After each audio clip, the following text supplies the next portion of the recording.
Hello everybody and welcome to this class. My name is Annette and I'm gonna teach you top 25 phrases in Norwegian. Let's get started. Hallo. Hello. Hallo. Actually, in Norwegian, the word for hello is so similar that even I messed it up. Hallo. Hello. God morgen. Good morning. God morgen. Good morning. Well, this is basically almost the same. God ettermiddag. Good afternoon. God ettermiddag. Good afternoon. God natt. Good night. God natt. Good night. Time for bed. Hva heter du? What's your name? Hva heter du? What's your name? Actually, this means something like, what are you called? Jeg heter Annette. I'm Annette. Jeg heter Annette. My name is Annette. Or literally, I'm called Annette. Hyggelig å møte deg. Nice to meet you. Hyggelig å møte deg. Nice to meet you. A very useful phrase when you meet somebody for the first time. Hvordan går det med deg? How are you? Hvordan går det med deg? How are you? Maybe if you haven't seen somebody for a long time, you can use this phrase. Jeg har det bra, takk. Hva med deg? I'm fine, thanks. And you? Jeg har det bra, takk. Hva med deg? I'm fine, thanks. And you? You could make this phrase even shorter and say bra takk. Med deg? Vær så snill. Please. Vær så snill. Please. Yeah, this is a very useful phrase you can use in almost any situations if there's anything you want. Takk. Thank you. Takk. Thank you. We also have the phrase tusen takk, which literally means 1,000 thanks, if you want to be more polite. Vær så god. You're welcome. Vær så god. You're welcome. It's my pleasure. Ja. Yes. Ja. Yes. Nei. No. Nei. No. Greit. Okay. Greit. Okay. Actually, you can just say okay as well, as it's very commonly used in Norwegian too. Unnskyld meg. Excuse me. Unnskyld meg. Excuse me. Unnskyld is a very useful phrase. When you want to say sorry, you can also say unnskyld. Jeg beklager. I'm sorry. Jeg beklager. I'm sorry. Or you can say unnskyld. Hva klokka? What time is it? Hva klokka? What time is it? Actually, hva klokka literally means what is the clock? Kan jeg få regningen, er du snill? Could I get the check, please? Kan jeg få regningen, er du snill? Could I get the check, please? Unfortunately, those bills aren't gonna pay themselves, you know. Vent et øyeblikk. Wait a moment. Vent et øyeblikk. Wait a moment. Øyeblikk actually means I blink, so wait just a blink of an eye. Hvor mye koster denne? How much is this? Hvor mye koster denne? How much is this? Well, yeah, as we all know, Norway is a really expensive country, so you're gonna need a lot of money traveling there. Hjelp. Help. Hjelp. Help. Easy to remember, almost the same. Se deg senere. See you later. Se deg senere. See you later.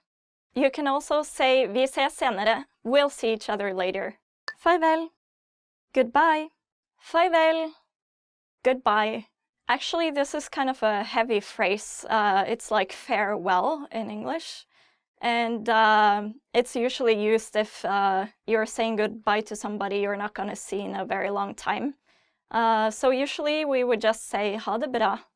Ha det bra literally means have it well, so it just means stay well. Jeg vet ikke. I don't know. Jeg vet ikke. I don't know. Sometimes you don't know. Nothing to do with that. That's all for now. Thank you all for watching. Please let us know if you have any questions or comments. Also, don't forget to like our video and subscribe to our channel. Thank you, goodbye! Hi guys, welcome back to Top Norwegian Words. My name is Annette and today we're gonna look at top 25 verbs. Være. To be. Være. To be. Vær snill. Be kind. And actually, if you add så in between the two words, vær så snill, it means please or be so kind. So when you want to say please, you can say vær så snill. Like, to like. Like, to like. Jeg liker bananer. I like bananas. Bananas are really healthy. Who doesn't like bananas? Gjøre, to do. Gjøre, to do. Gjør som foreldrene dine sier. Do as your parents say. Si, to say. Si, to say. Jeg sier alltid min mening. I always say my opinion. Yeah, that's important too. Forklare, to explain. Forklare, to explain. Kan du forklare dette for meg? Can you explain this to me? Actually, a lot of Norwegian words start with for, something, something. In this case, forklare means to forclare, so it's like making things clear. Or explain.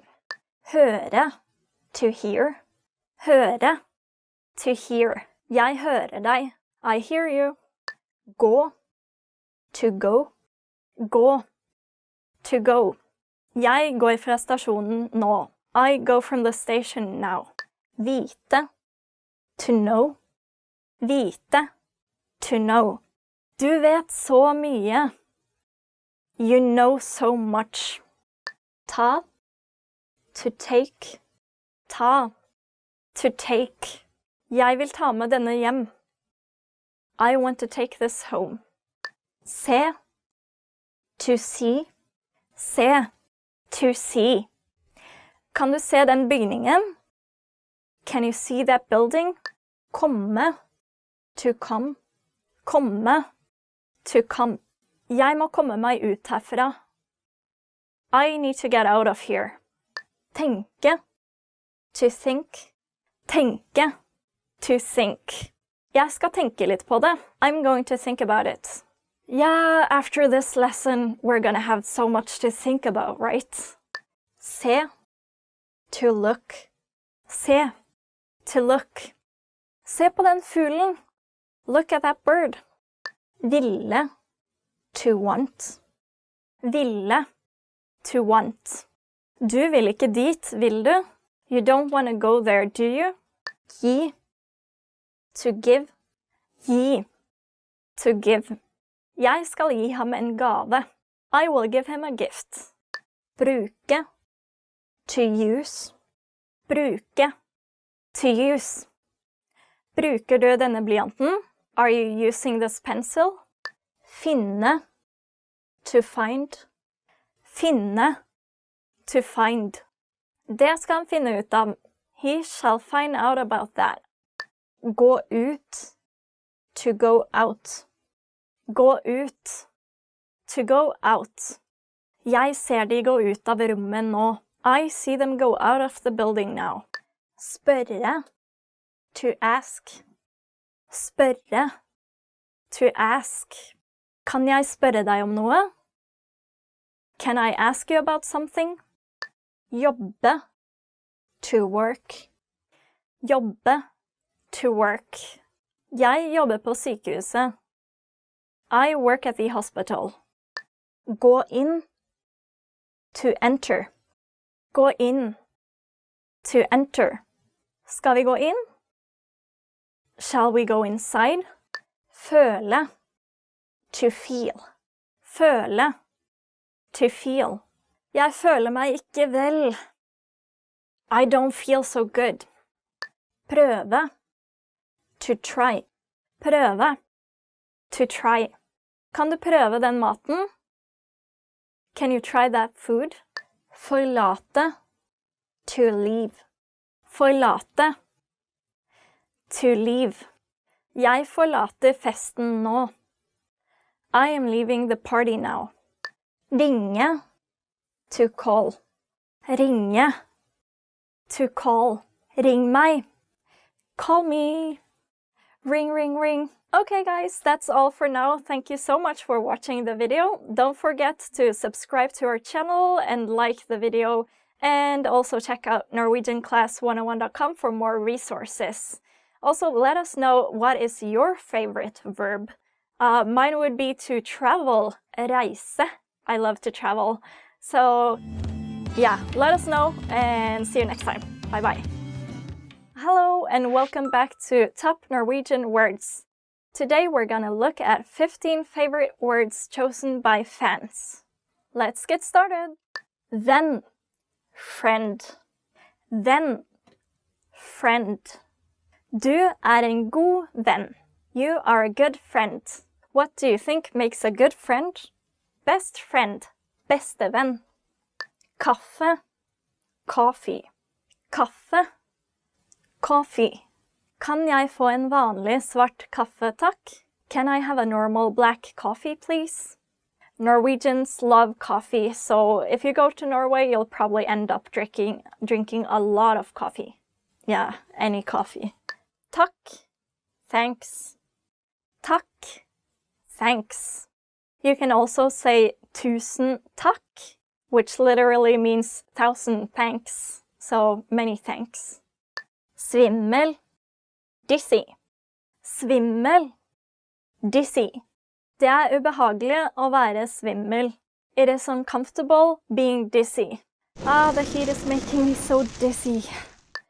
Vakker, beautiful. Vakker, beautiful.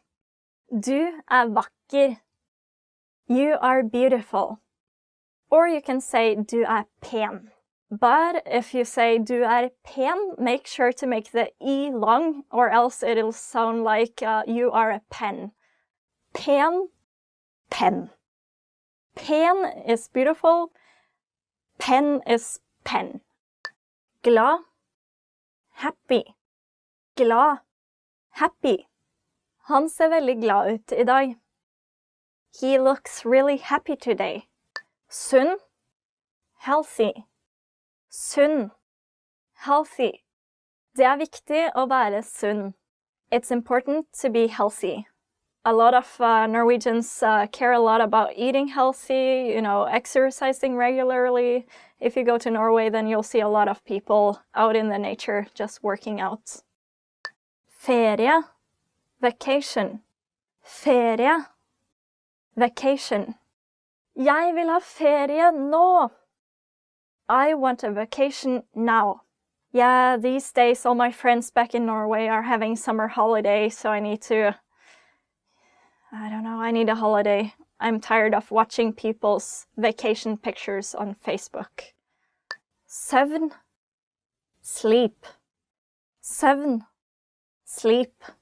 Jeg får for lite søvn for tiden.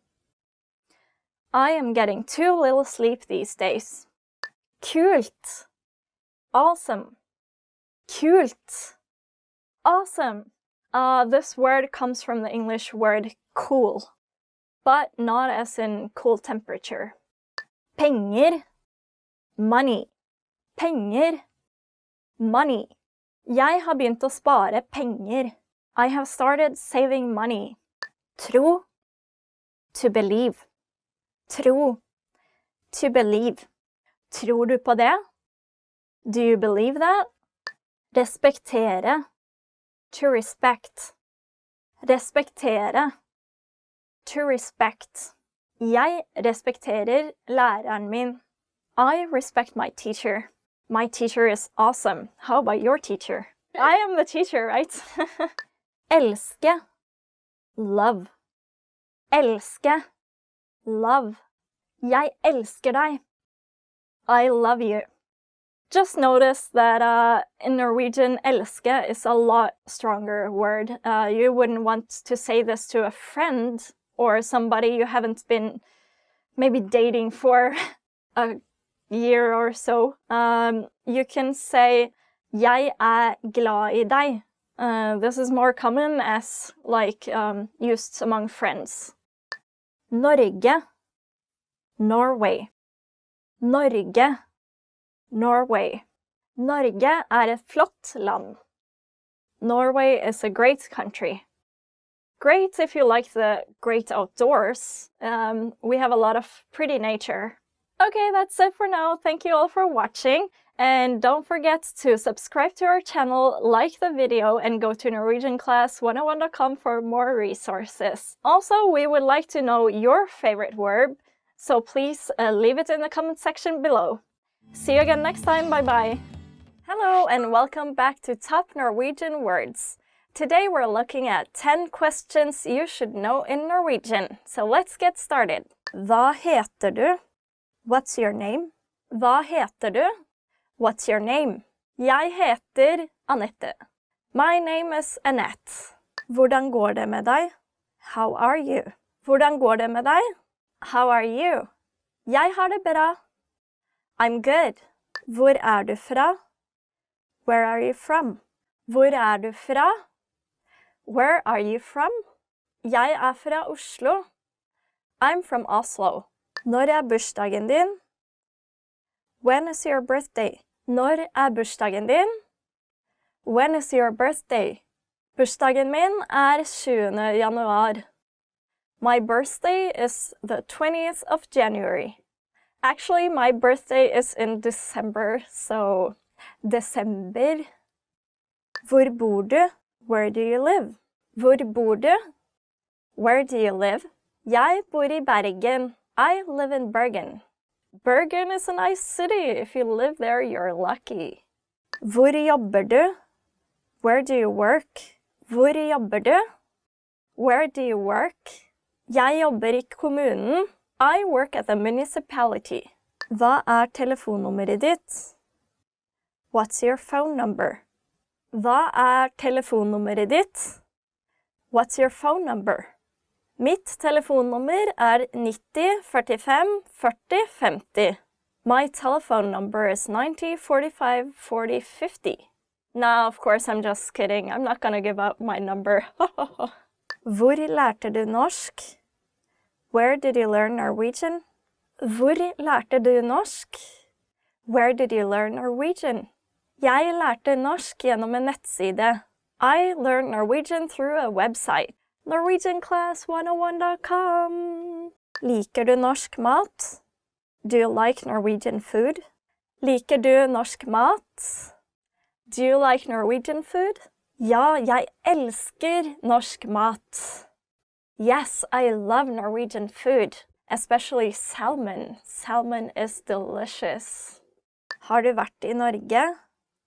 Have you been to Norway? Har du vært i Norge? Have you been to Norway? Ja, jeg har vært i Norge 3 ganger. I have been to Norway 3 times. Okay guys, that's all for now. Thank you for watching. If you have any questions, please let us know in the comment section below. Also, go to NorwegianClass101.com for more info, and don't forget to like and subscribe. Thank you, and see you again. Bye-bye. Ha det bra. Hello everybody, welcome back to Top Norwegian Words. Today we're gonna look at the 10 hardest words to pronounce in Norwegian.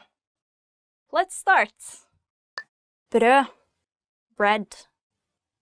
Brød, bread. Kneippbrød er veldig vanlig i Norge. Kneip bread is very common in Norway. Actually, if you mistake the pronunciation of brød and say blø, it means bleed, so be careful.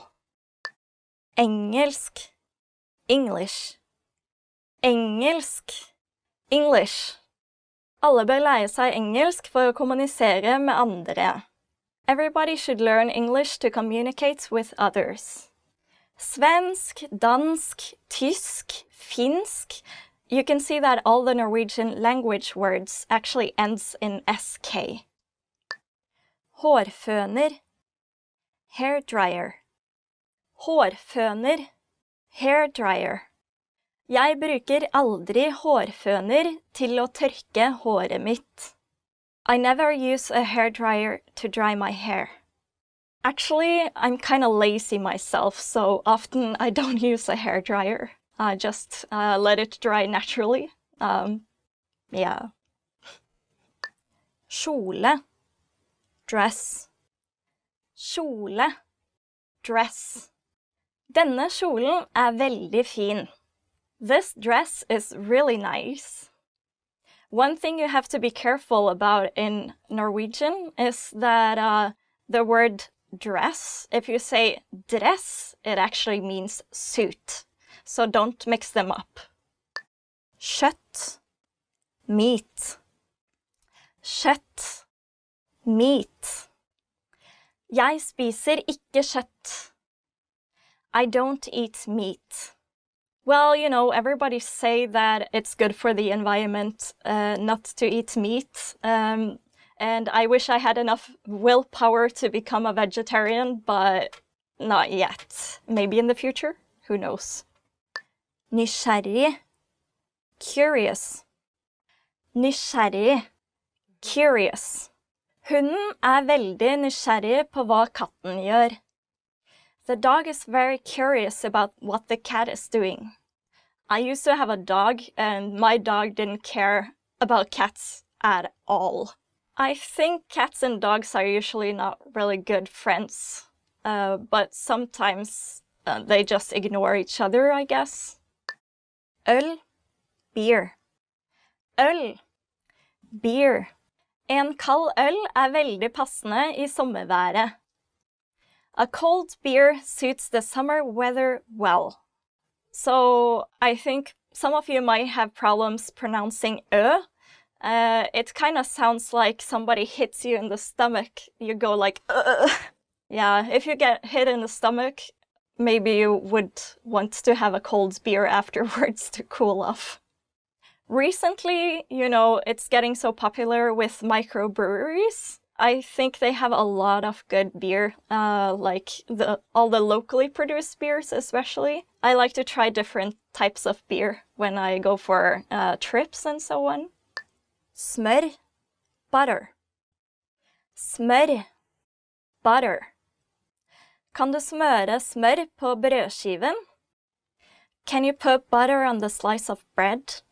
In Norway, we usually have a lot of bread, brød, for breakfast, and then we usually would have smør as one of the common things to put on the bread, along with other, what we call pålegg, which is literally put on. So it's anything you put on the bread is called pålegg. Rådyr, roe deer. Rådyr. Rådyr. Det vanlig å se rådyr om vinteren. It is common to see roe deer in the winter. Det var en gang en rådyr som ble skutt, og så ble den rådyr. So the word rådyr can have two meanings in Norwegian. The first one, as you just heard, is roe deer, and the other meaning is crazily expensive.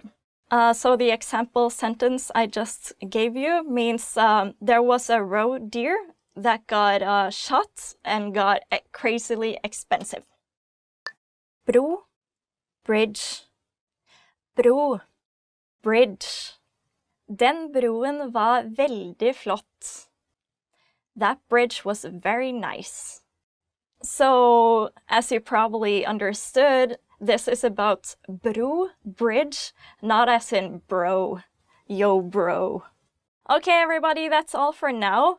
Which word did you find the most difficult? Please let us know in the comment section below. And don't forget to like and subscribe and go to NorwegianClass101.com for more details. Thank you, bye-bye, ha det bra.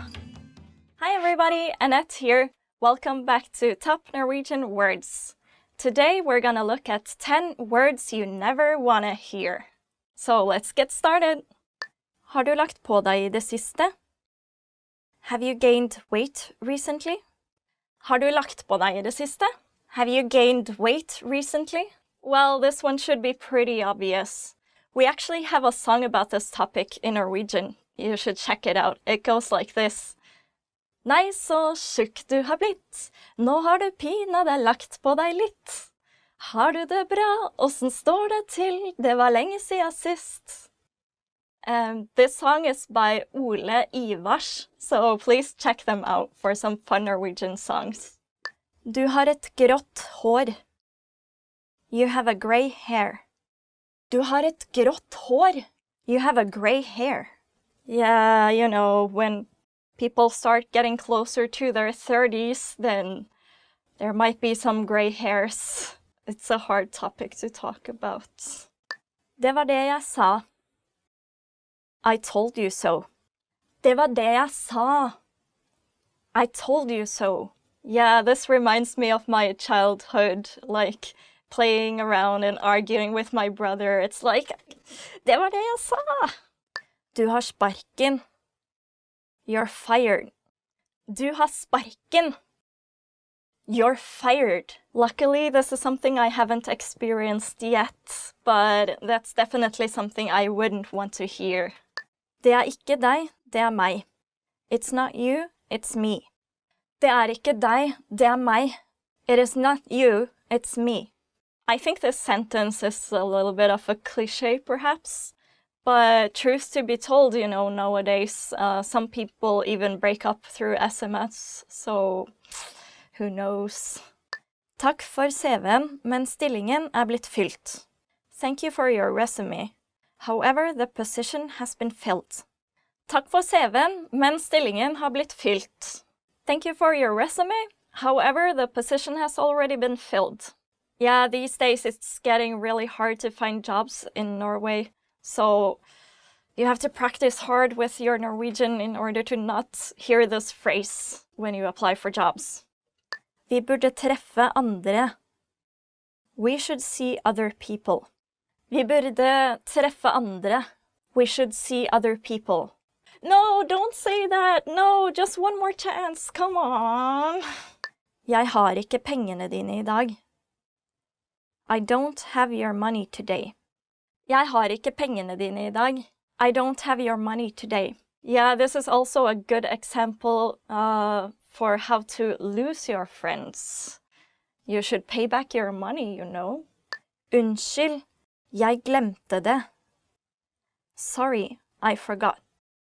Unnskyld, jeg glemte det. Sorry, I forgot.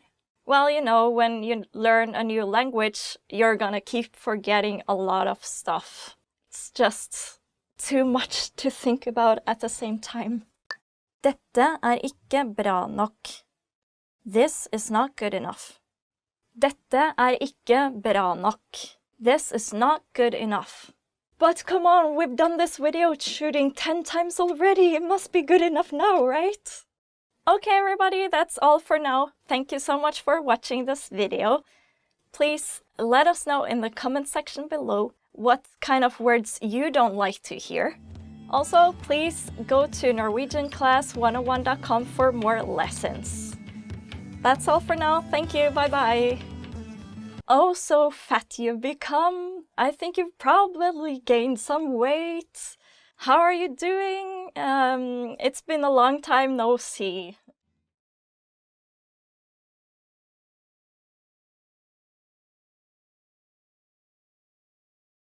Hi everybody, Annette here. Welcome back to Top Norwegian Words. Last week we looked at top 10 words that you don't want to hear. And this week we're gonna do top 10 words that you do want to hear. So let's get started. Du ser flott ut I dag. You look great today. Du ser flott ut I dag. You look great today. Yeah, if you want to impress some Norwegian girls, then you should definitely use this phrase. Du gjorde en fantastisk jobb. You did a great job. Du gjorde en fantastisk jobb. You did a great job. Of course you do a fantastic job. Every single day. Perfect. Det vil være en bonus I slutten av måneden. There'll be a bonus at the end of the month. Det vil være en bonus I slutten av måneden. There will be a bonus at the end of the month. Yay! Now I'm gonna go traveling again. Du er en utmerket kokk. You're an excellent cook. Du er en utmerket kokk. You're an excellent cook. In Norway, the working hours are usually quite short, so a lot of people like to cook in their spare time. I'm pretty sure your Norwegian friends will be very happy if you use this sentence with them. Ta en pause Jeg tar rengjøringen I dag. Take a break. I'll do the cleaning today. Ta en pause. Jeg tar rengjøringen I dag. Take a break. I'll do the cleaning today. Yeah, recently I bought one of those robots that do the cleaning of the floor. So no, I don't have to clean my floors anymore. Ho, ho, ho. Og du vinner. And you win. Og du vinner. And you win. Jeg vil vinne I lotto. I want to win the lottery. But I never buy any lottery tickets, so I'm probably not gonna win anything. Du hadde rett. You were right. Du hadde rett. You were right. I'm right all the time. Maybe not all the time, but almost. Or maybe not that either. Jeg tok med noe spesielt til deg. I brought you something special. Jeg tok med noe spesielt til deg. I brought you something special. What could that be? I brought you some Norwegian fish cakes. Fiskekaker. Budsjettet begrenset. The budget is unlimited. Budsjettet ubegrenset. The budget is unlimited. So let's go for a trip around the world. And of course, stop by Norway to visit Trolltunga. Så utrolig flink du har vært. How very well you have done. Så utrolig flink du har vært. How very well you have done. Yeah, I'm pretty sure all of our listeners are working really hard with their Norwegian. I'm proud of you guys. Keep it up. Okay, everybody, that's all for now. Thank you for watching Top 10 Phrases You'd Want to Hear. We'll be back with more, but in the meantime, please feel free to let us know what phrases you want to hear. You can leave us a comment in the comment section below, and please also don't forget to like and subscribe and go to norwegianclass101.com for more lessons. Thank you, ha det bra, vi ses igjen. Hi everybody, Annette here. Welcome back to Top Norwegian Words. Today we're gonna look at 10 phrases to amaze a native speaker. Let's get started. Takk, men norsk faktisk ikke mitt morsmål. Thank you, but Norwegian is actually not my native tongue. Takk, men norsk faktisk ikke mitt morsmål. Thank you, but Norwegian is actually not my native tongue. In recent years, there's actually a lot of people who have different ethnical backgrounds, but who has been adopted.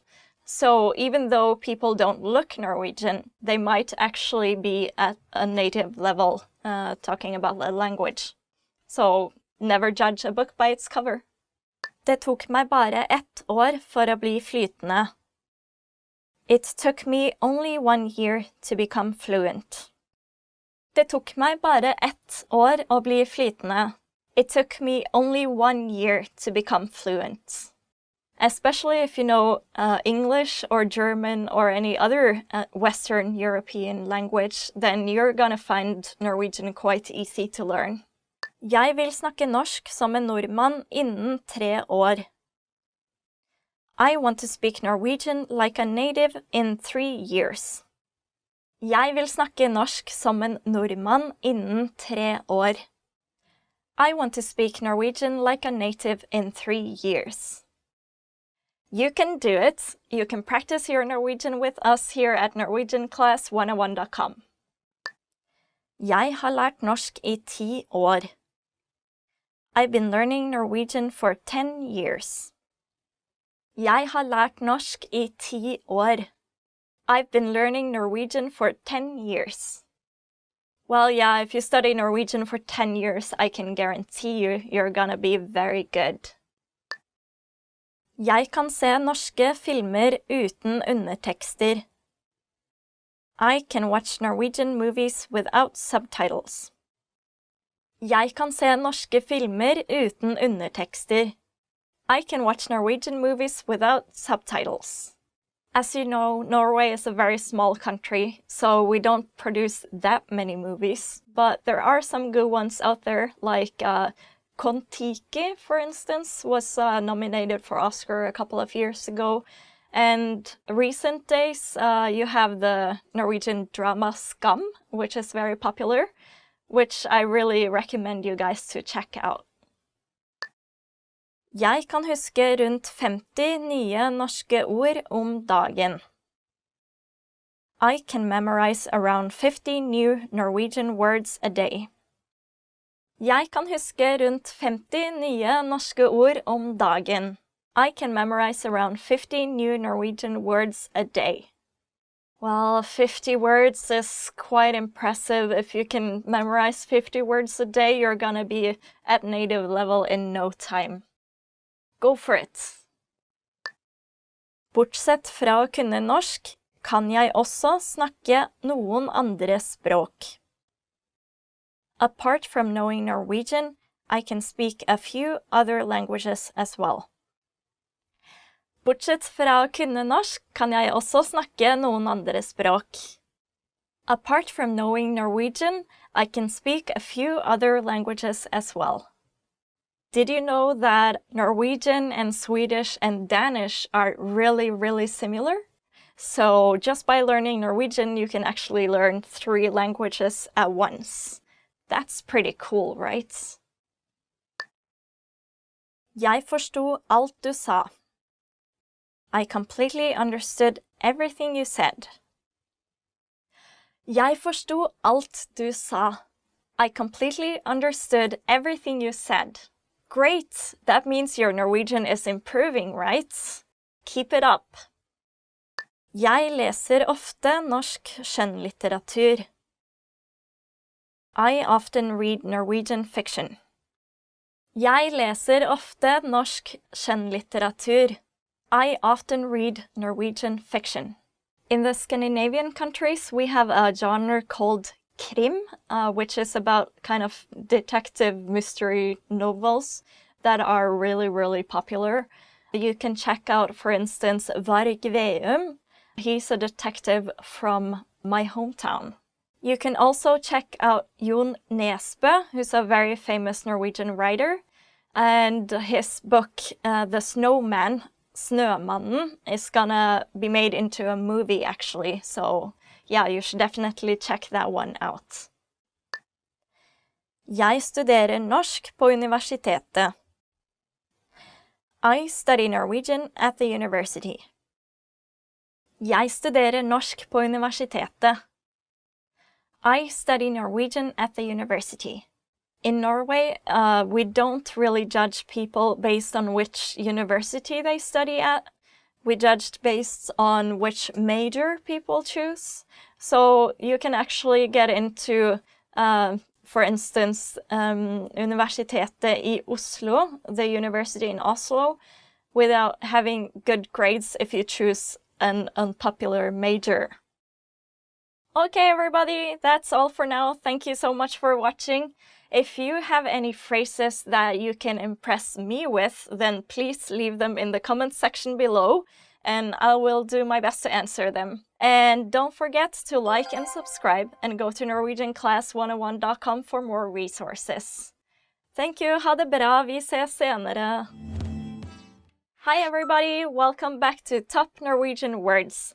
This is Annette, and today we're gonna look at 10 foods that will kill you faster. Bacon, bacon, bacon, bacon. Bacon og egg godt til frokost. Bacon and eggs is nice for breakfast. I really like bacon and eggs, but yeah, we shouldn't eat it every morning if we want to avoid dying an early death. Energidrikker, energy drinks. Energidrikker, energy drinks. Folk som trener drikker ofte energidrikker. People who exercise often drink energy drinks. Well, as you probably know, there's a lot of sugar in energy drinks. So if you can, you might want to avoid drinking it every time you exercise. Bearbeidet kjøtt. Processed meat. Bearbeidet kjøtt. Processed meat. Bearbeidet kjøtt smaker ikke like godt som ferskt kjøtt. Processed meat does not taste as good as fresh meat. Hamburgers, yeah, hamburgers are good, but they're gonna kill you too. Sorry. Frossen mat. Frozen meals. Frossen mat. Frozen meals. Frossen mat lett å lage. Frozen meals are easy to make. These days getting frozen food is so convenient, but it's probably better for your health to make it from scratch. Potetgull. Potato chips. Potetgull. Potato chips. Potetgull har veldig mange kalorier. Potato chips are high in calories. Potato chips is really good as well. So many temptations in this lesson. It's hard. Margarin. Margarine. Margarin. Margarine. Margarin kan brukes I stedet for smør. Margarine can be used instead of butter. Well, even though you can use it instead of butter, butter is probably better for you, so go for the right decision, the butter. A couple of years ago, a lot of the Norwegian stores had an incident where they ran out of butter right before Christmas, and it became a national crisis known as the butter crisis. Smørkrise. Now that is a really big part of Norwegian culture right there. Hurtignudler. Instant noodles. Hurtignudler. Instant noodles. Hurtignudler kan ikke være bra for deg. Instant noodles cannot be good for you. We don't have that many varieties of instant noodles in Norway, but you can try Mr. Lee. Godteri. Candy. Godteri. Candy. Godteri bare lov på lørdager. Candies are only allowed on Saturdays. Yeah, my family used to be quite strict about godteri as well, and I would only get candy on Saturdays. Brus. Soda. Brus. Soda. Jeg drikker veldig lite brus fordi jeg synes det for søtt. I drink very little soda because I think it's too sweet. I almost never drink soda, actually.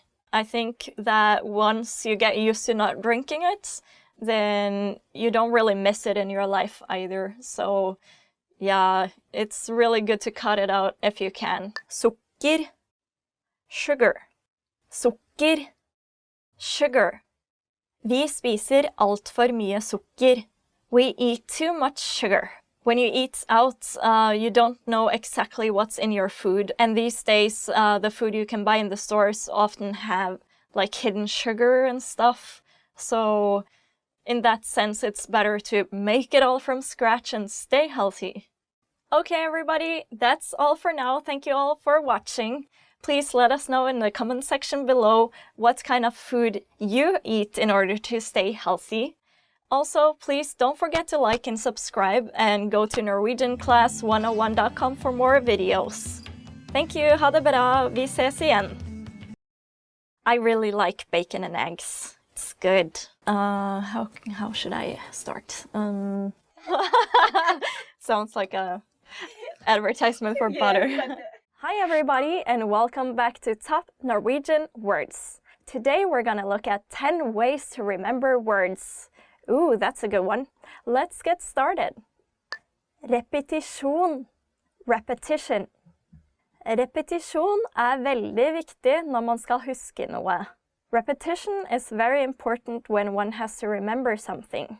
Maybe you already use the flashcards that we have at norwegianclass101.com. Those are really good to help the words stick. Å se TV med undertekster.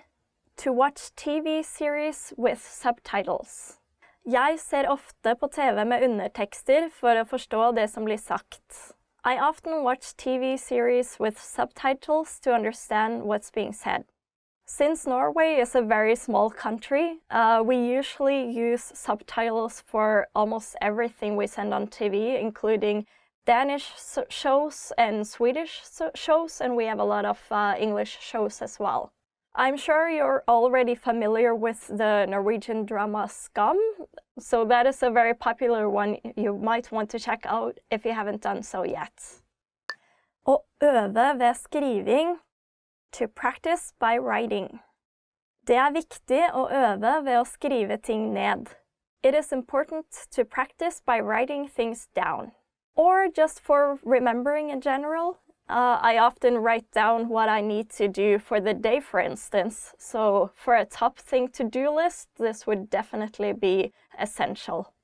Å lese høyt. To read out loud. Jeg leser ofte høyt for barna mine. I often read out loud for my kids. My parents used to read for me every night before going to bed, and I would even remember the exact sentences in the books. And I would go like, "No, Mommy, you skipped a line here, you skipped a line here." Yeah, I hope my kids won't be like that in the future. Å skape assosiasjoner mellom ord. To create associations between words.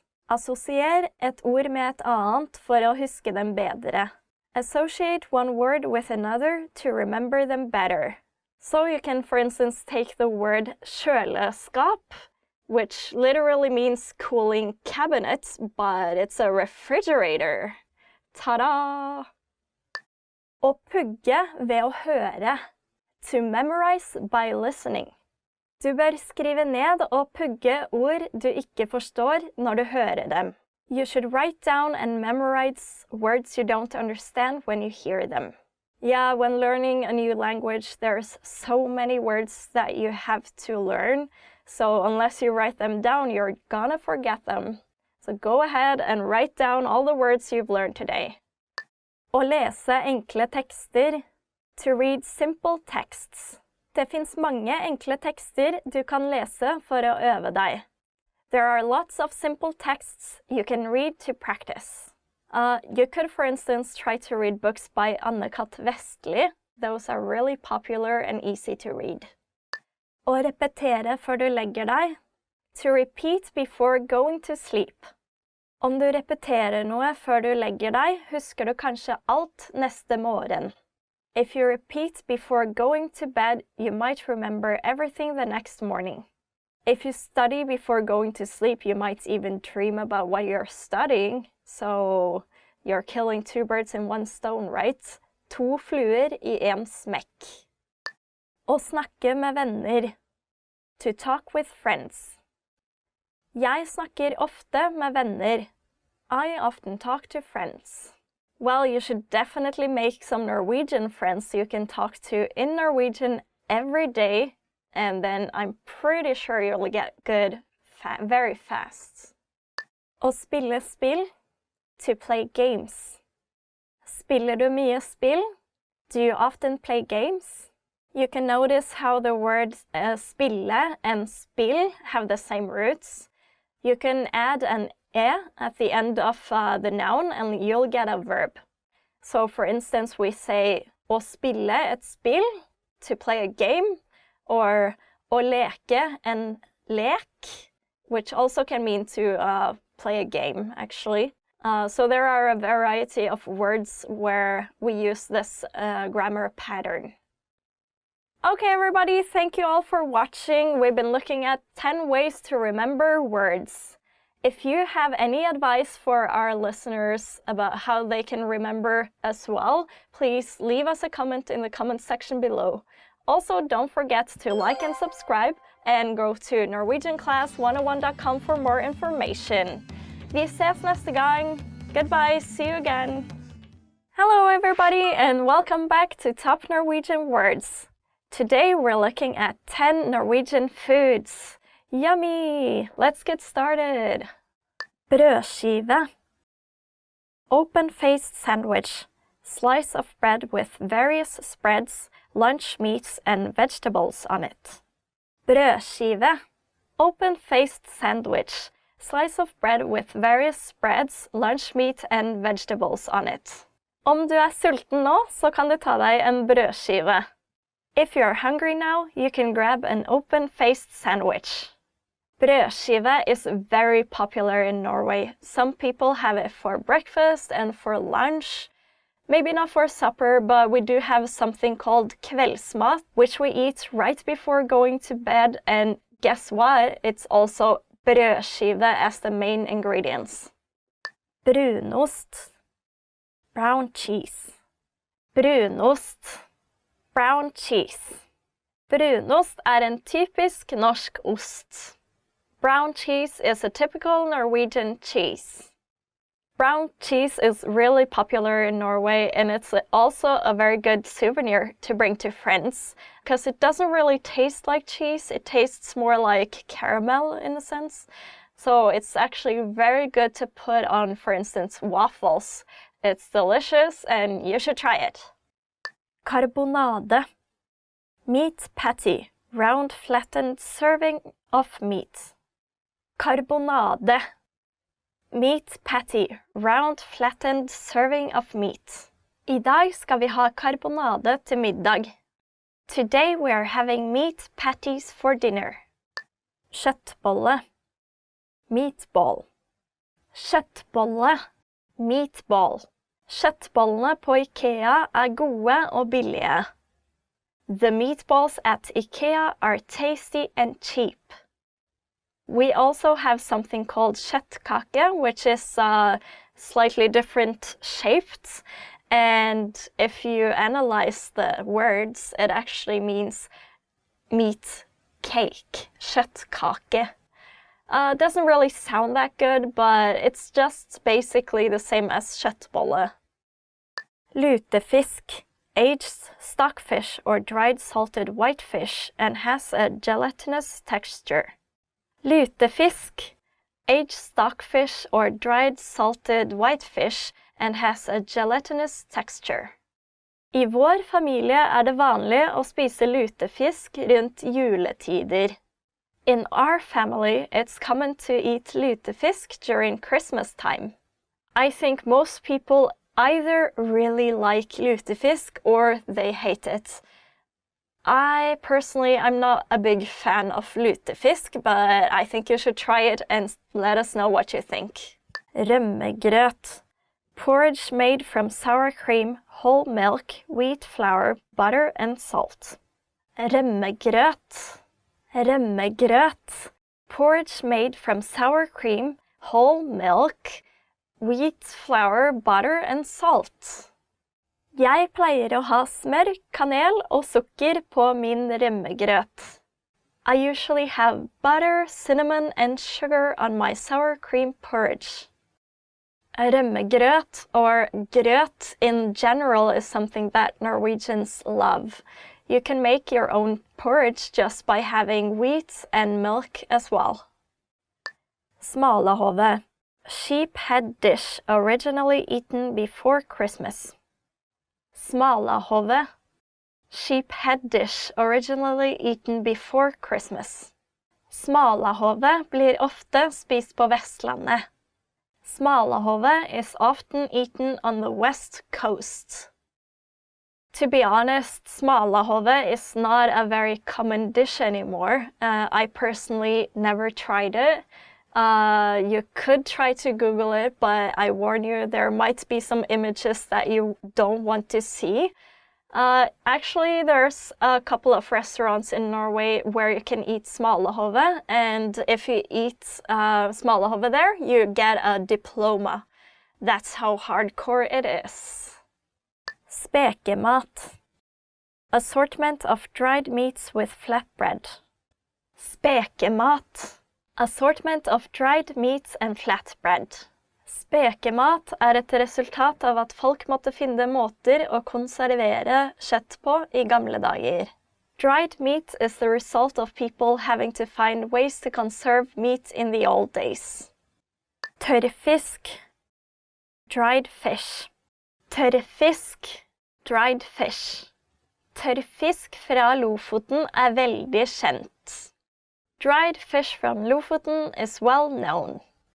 In general, they have a lot of delicious fish up north, so if you like fish, this is the place to go. Maybe you're lucky you'll see the northern lights too. Fårikål. Mutton with bone and cabbage stew. Fårikål. Mutton with bone and cabbage stew. Fårikål kjent som en av de mest typiske norske rettene. Fårikål is known as one of the most typical Norwegian dishes. Fårikål is a very common Norwegian dish. If you're lucky, maybe your Norwegian friends can make you some fårikål. Okay, everybody, that's all for today. Thank you all for watching. And please let us know below if you have tried any Norwegian foods and what you think of them in the comment section below. Also, go to norwegianclass101.com for more information, and don't forget to like and subscribe. Det var alt for I dag. Vi ses igjen. Ha det bra. Goodbye. Hello everybody, welcome back to norwegianclass101.com. This is Annette, and today we're looking at 10 reasons to learn a language. Let's get started. Det et vakkert språk. It is a beautiful language. Det et vakkert språk. It's a beautiful language. I hope you think Norwegian sounds beautiful. For å snakke med norske venner. To chat with Norwegian friends. For å snakke med norske venner. To chat with Norwegian friends. Det å kunne snakke norsk fint for å kunne snakke med norske venner. Being able to speak Norwegian is good for speaking with Norwegian friends. You should practice your Norwegian with your Norwegian friends every day if you want to get fluent. For å oversette. To do translations. For å oversette. To do translations. Jeg lærer språk for å kunne oversette. I learn languages to be able to do translations. The Norwegian word oversette actually means overput, so maybe that makes it easier to remember. For å se på filmer uten teksting. To watch movies without subtitles. For å se på filmer uten teksting. To watch movies without subtitles. Jeg kan nå se på norske filmer uten teksting og fortsatt forstå mye. I am now able to watch Norwegian movies without subtitles and still understand a lot. It is very nice to have subtitles in the same language as the movie you're actually watching. Then you can listen and read at the same time. That's what I prefer to do. For å bo I Norge. To live in Norway. For å bo I Norge. To live in Norway. Jeg lærer norsk på nettet for å kunne bo I Norge I fremtiden. I am learning Norwegian on the internet to be able to live in Norway in the future. It's great that you're learning with us here at norwegianclass101.com. If you want to live in Norway in the future, then hopefully we can get there together. For å forstå sangtekster. To understand song lyrics. For å forstå sangtekster. To understand song lyrics. Jeg liker norske folkeviser og lærer meg norsk for å forstå sangtekstene. I like Norwegian folk music and I'm learning Norwegian to understand the song lyrics. A lot of the modern songs made in Norway these days are all in English, so if you want to practice your Norwegian, folkeviser is a good alternative. For å få nye venner. To make new friends. For å få nye venner. To make new friends. Når jeg snakker norsk det lettere å få meg norske venner. When I speak Norwegian, it is easier for me to get Norwegian friends. Especially if you're interested in working in Norway, most companies would require that you can understand and speak Norwegian. For å kunne snakke med norsk familie på telefonen. To be able to speak with Norwegian relatives on the phone. For å kunne snakke med norsk familie på telefonen. To be able to speak with Norwegian relatives on the phone. Jeg har norsk familie I Norge, og snakke med dem på norsk når jeg snakker til dem på telefonen. I have Norwegian family in Norway and speak to them in Norwegian when I am speaking to them on the phone. On the other hand, there are so many technological options out there for you, so you might as well use Skype or Facebook, anything. You can reach your Norwegian relatives really easily these days. For å forhandle med norske selskaper. To do business with Norwegian companies. For å forhandle med norske selskaper. To do business with Norwegian companies. Mitt selskap forhandler med norske selskaper, og derfor lærer jeg meg norsk. My company is doing business with Norwegian companies, and therefore I am learning Norwegian. For å ta en master i Norge. To go to a graduate school in Norway. For å ta en master i Norge. To go to a graduate school in Norway.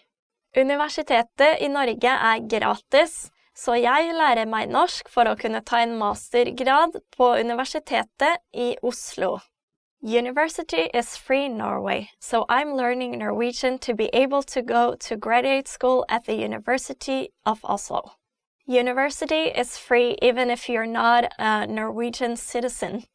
So if you're looking for a place to get a cheap degree, Norway. And for that, you should study more with us at NorwegianClass101.com. Is studying Norwegian your hobby? I have a lot of hobbies, and studying languages can be a lot of fun. So yeah, why not? Why not learn a new language? Okay, everybody, that's all for now. You've been watching 10 reasons to learn a language. Please let us know in the comment section below why you are studying Norwegian. Also, don't forget to like and subscribe and go to NorwegianClass101.com for more information. Thank you, og vi ses igjen. Ha det bra. Hi everybody and welcome to NorwegianClass101.com. This is Annette and today we're looking at top 10 compliments you always want to hear. That's awesome. Let's get started. Du er kjekk. You're handsome. Du er kjekk. You're handsome. As you might have guessed, this is not a compliment you'd like to give to a girl. This is exclusively for guys. Du er smart. You're smart. Du er smart. You're smart. I know. Thank you. Du er en fantastisk venn. You are an awesome friend. Du er en fantastisk venn. You are an awesome friend.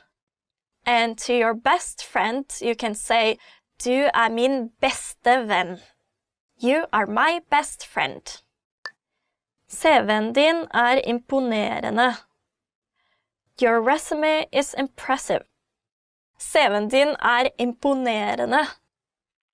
Your resume is impressive. Yeah, this is definitely a compliment I would like to hear all the time. Den jakken ser fin ut på deg. That jacket looks nice on you.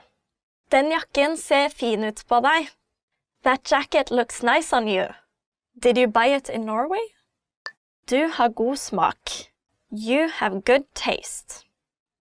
Du har god smak. You have good taste.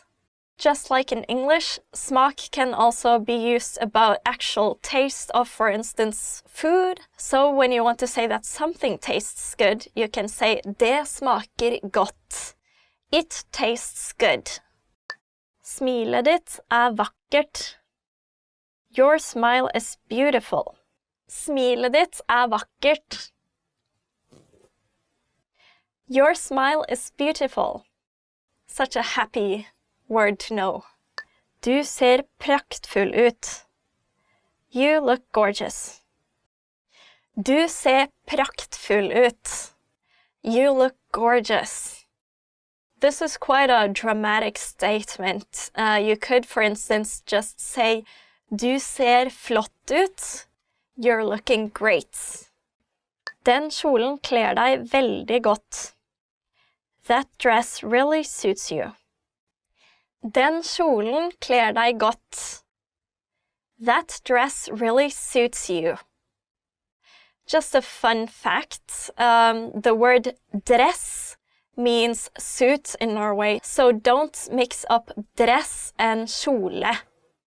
Du verdens beste kjæreste. You are the best boyfriend, girlfriend in the whole world. Du verdens beste kjæreste. You are the best boyfriend or girlfriend in the whole world.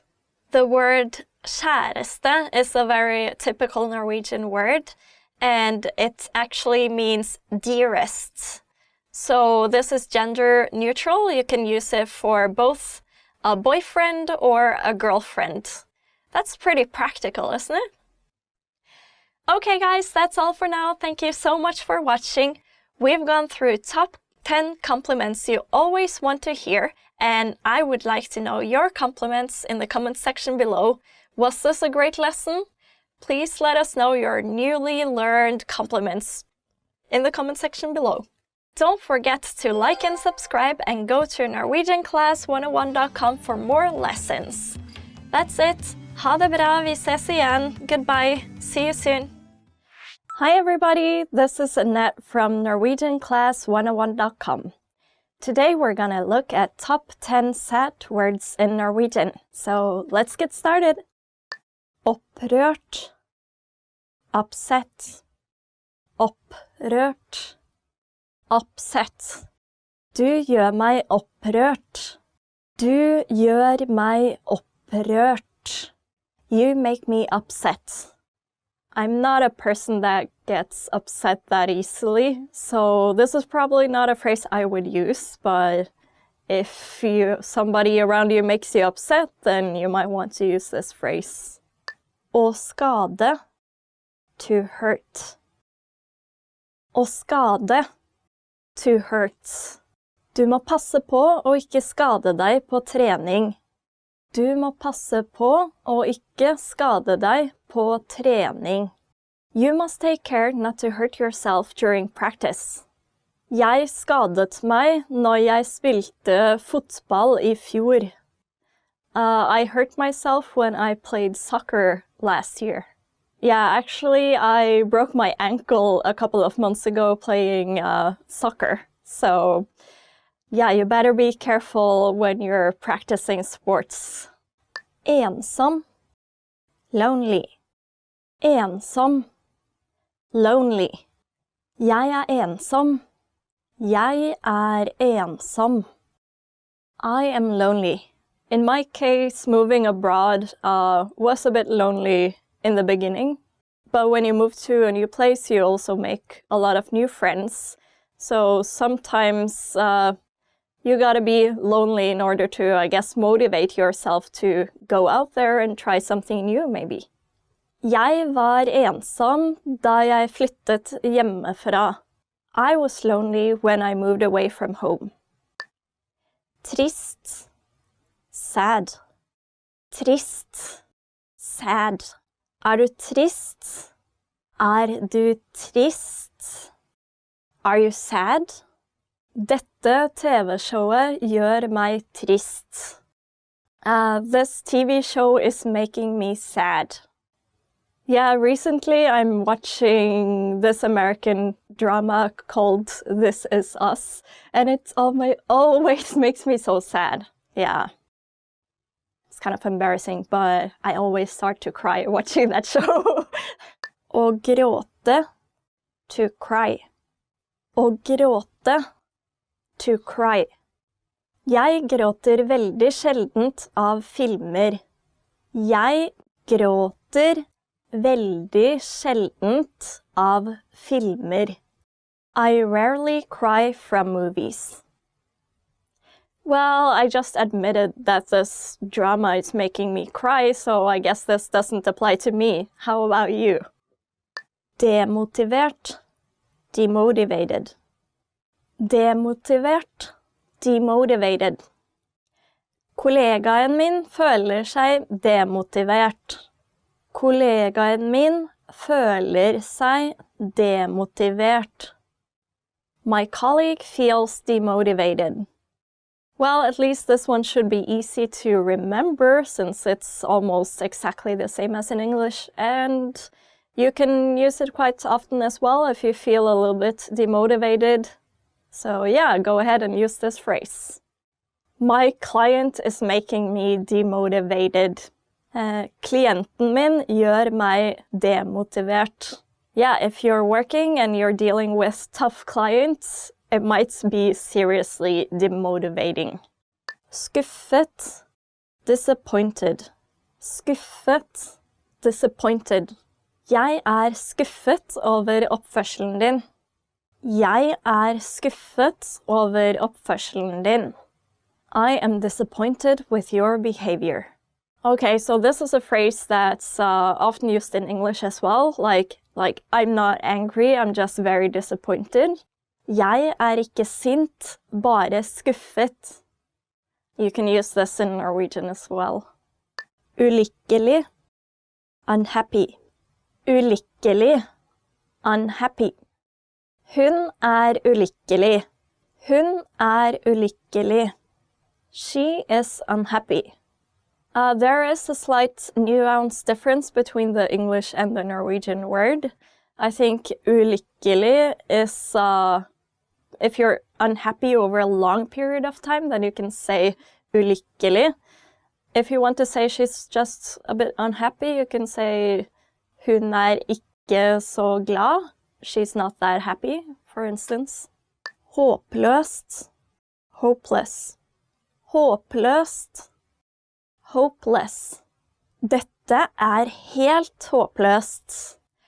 Dette helt håpløst. This is hopeless.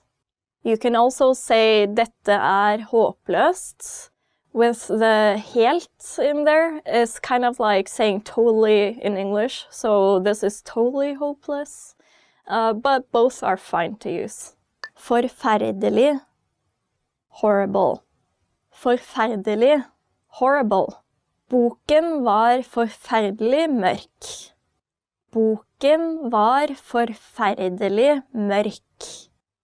The book was horribly dark. Jo Nesbøs bøker forferdelig mørke. Jo Nesbø, his books are horribly dark. And actually they're making quite a lot of movies out of his books, so yeah, you should check that out. Okay, everybody, that's all for now. Thank you so much for watching. Don't forget to like and subscribe to our channel, and please comment in the comment section if you have any sad examples you want to learn more about. And please go to NorwegianClass101.com for more. See you again next week. Goodbye. Ha det bra. Hi everybody, this is Annette from NorwegianClass101.com. Today we're gonna look at must-know expressions for agreeing and disagreeing in Norwegian. So let's get started. Jeg kunne ikke vært mer enig med deg. I couldn't agree with you more. Jeg kunne ikke vært mer enig med deg. Jeg kunne ikke vært mer enig med deg. I couldn't agree with you more. Vel, jeg ikke sikker. Well, I'm not sure. Vel, jeg ikke sikker. Vel, jeg ikke sikker. Well, I'm not sure. Selvfølgelig. Of course. Selvfølgelig. Of course. This literally means self-followingly. So yeah, of course. Selvfølgelig. Jeg antar det. I guess so. Jeg antar det. I guess so. Jeg antar han snakker sant. I guess he's telling the truth. Jeg skulle akkurat til å si det. I was just going to say that. Jeg skulle akkurat til å si det. I was just going to say that. Jeg skulle akkurat til å si det. Isn't it annoying when you have something clever you want to say and then somebody snatches that idea right in front of you? Ja, du har rett. Yes, you're right. Ja, du har rett. Yes, you're right. Ja, du har rett. Ja, du har rett. It is not easy to admit it when you're the one at fault, but sometimes you gotta say, you're right. Du tar feil. You're wrong. Du tar feil. You're wrong. Du tar feil. This literally means you take wrong. This might be a bit direct if you're talking to your colleagues or your boss, but it's quite commonly used among friends or family, and sometimes it kind of gives you a good feeling when you can point out that somebody else is wrong, right? It's like, du tar feil. You're wrong. Jeg tar aldri feil. I'm never wrong. Jeg tror ikke det. I don't think so. Jeg tror ikke det. I don't think so. Jeg tror ikke det. Kanskje. Maybe. Kanskje. Maybe. Kanskje literally means can happen. So if it can happen, then maybe. If you're a very non-confrontational person, you might want to use this phrase often. Maybe. Kanskje. Det sant. That's true. Det sant. That's true. Det sant. Det sant. Det sant at du må studere mye hvis du vil bli flytende i norsk. It is true that you have to study a lot if you want to become fluent in Norwegian. Okay, everybody, that's all for now. You've been watching must-know expressions for agreeing and disagreeing in Norwegian. Please don't forget to like and subscribe and go to norwegianclass101.com for more. See you again next week. Vi ses neste uke. Ha det bra. Hi everybody, this is Annette from norwegianclass101.com. Today we're looking at how to respond to the phrase how are you in Norwegian. So let's get started. Hvordan går det med deg? How are you? Hvordan går det med deg? How are you? Hvordan går det med deg? How are you? Bare bra, takk. Just fine, thanks. Og du? And you? Og du? And you? Hvordan har du hatt det i det siste? How have you been recently? Hvordan har du hatt det i det siste? How have you been recently? Hvordan har du hatt det i det siste? Helt forferdelig. Totally horrible. Jeg har det bra. I'm fine. Jeg har det bra. And Norwegians are very bad at small talk, so the conversation might just die after jeg har det bra. Okay. Jeg har det greit. I'm not bad. Jeg har det greit. I'm not bad. Yeah, you know, life goes on. It's not bad. It is what it is. Livet går videre. Life goes on. Jeg trøtt. I'm sleepy. Jeg trøtt. I'm sleepy. Denne kjedelige samtalen gjør meg trøtt. This boring conversation is making me sleepy. Jeg føler meg dårlig. I'm feeling bad. Jeg føler meg dårlig. I'm feeling bad. Right now it's winter here, so a lot of people, you know, get the flu or get really heavy colds and stuff. So at this time of the year, it's a very commonly used phrase. Jeg må ta fri fra jobb fordi jeg føler meg dårlig. I have to take a day off work because I'm feeling bad. Jeg okay. I'm okay. Jeg okay. I'm okay. Okay is a very commonly used word in Norwegian as well, so if you don't remember your Norwegian, just say okay. Jeg har det flott. I'm great. Jeg har det flott. I'm great. Actually, my hometown Bergen is famous for a lot of rain. So this is not a phrase you can use that often if you visit Bergen, unless you visit in the summer and you're lucky. Takk for at du spurte. Thank you for asking. Takk for at du spurte. Thank you for asking. You can also say tusen takk, which means literally 1,000 thanks, or mange takk, which means many thanks. Okay, everybody, that's all for now. Thank you so much for watching. You've just learned how to respond to "How are you?" in Norwegian. Please don't forget to like and subscribe, and if you have any questions or phrases you like to use in Norwegian, you can leave them in the comment section below. And we'll see each other again next week. Goodbye, ha det bra!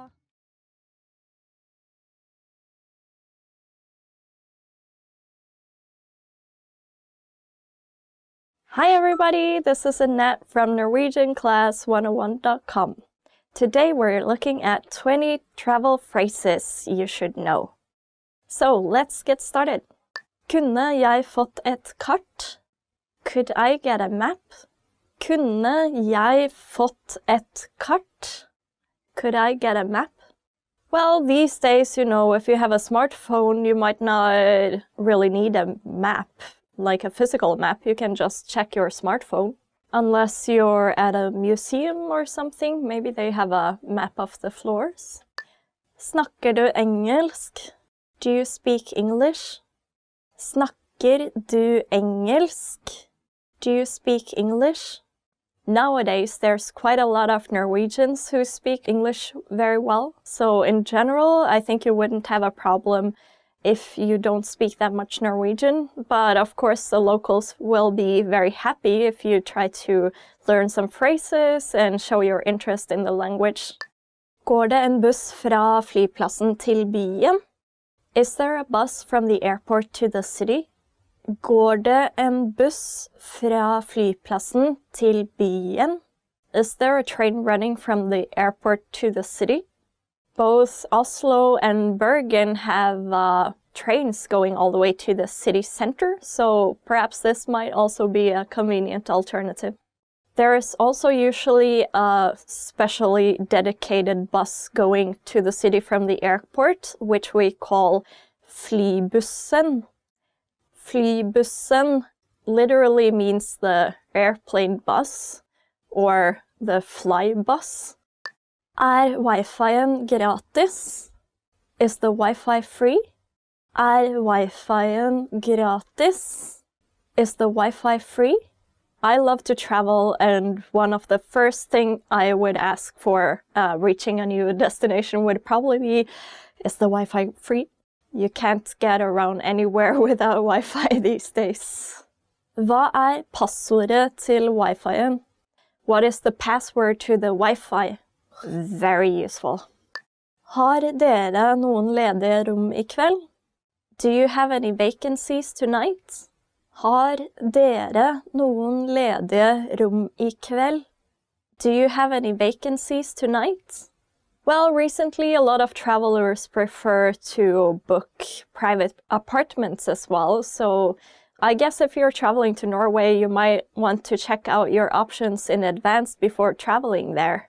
Fortunately, Norway is a relatively safe country, so if you're forced to sleep outside, then of course I wouldn't recommend it, but in the summer, like, it might not be too bad to sleep outside too. Kan jeg flytte til et annet rom? Could I move to a different room? Kan jeg flytte til et annet rom? Could I move to a different room? Naboene mine bråkete. My neighbors are noisy. Jeg har en reservasjon. I have a reservation. Jeg har en reservasjon. I have a reservation. Har du reservasjon? Do you have a reservation? Kan du gi meg navnet ditt? Can you give me your name? Kunne vi fått menyen, vær så snill? Could we have the menu, please? Kunne vi fått menyen, vær så snill? Could we have the menu, please? The phrase vær så snill actually means be so kind. So, could you be so kind? Har dere noen anbefalinger? Do you have any recommendations? Har dere noen anbefalinger? Do you have any recommendations? Jeg anbefaler å reise til Norge I mai. I recommend traveling to Norway in May. During the summer season, there are a lot of tourists visiting Norway from all over Europe and America and Asia as well. If you want to beat the crowds, you should travel to Norway in May. And particularly the 17th of May is the Norwegian National Day, and this is where you can experience the most fun, like parades and people dressing up in their national costumes. So, well, if you travel to Norway, then this should be the season to go. Kan jeg få regningen? Could I have the check? Kan jeg få regningen? Could I have the check? If you forget this phrase, you might be better off just asking in English rather than to make a big fuss and like trying to get their attention and stuff. Jeg allergisk mot peanøtter. I'm allergic to peanuts. Jeg allergisk mot peanøtter. I'm allergic to peanuts. So in Norway as well, we have a lot of different types of allergies. You can have pollen allergy, or you can have pet allergy, dyreallergi, or maybe you're allergic to shellfish, skalldyrallergi. If you're allergic to something, make sure to check out the correct words before going to Norway. Vann du snill? Water, please. Vann du snill? Water, please. Du snill means are you kind? So, could you be so kind to bring me water? In Norway, we take a lot of pride in our clean, fresh water. So even in most restaurants, you wouldn't have to pay for water. You get it straight off the tap water, but it's delicious, and as a Norwegian, I have to say that it's the best tap water in the world. Norsk vann det beste vannet I verden. Norwegian water is the best water in the world.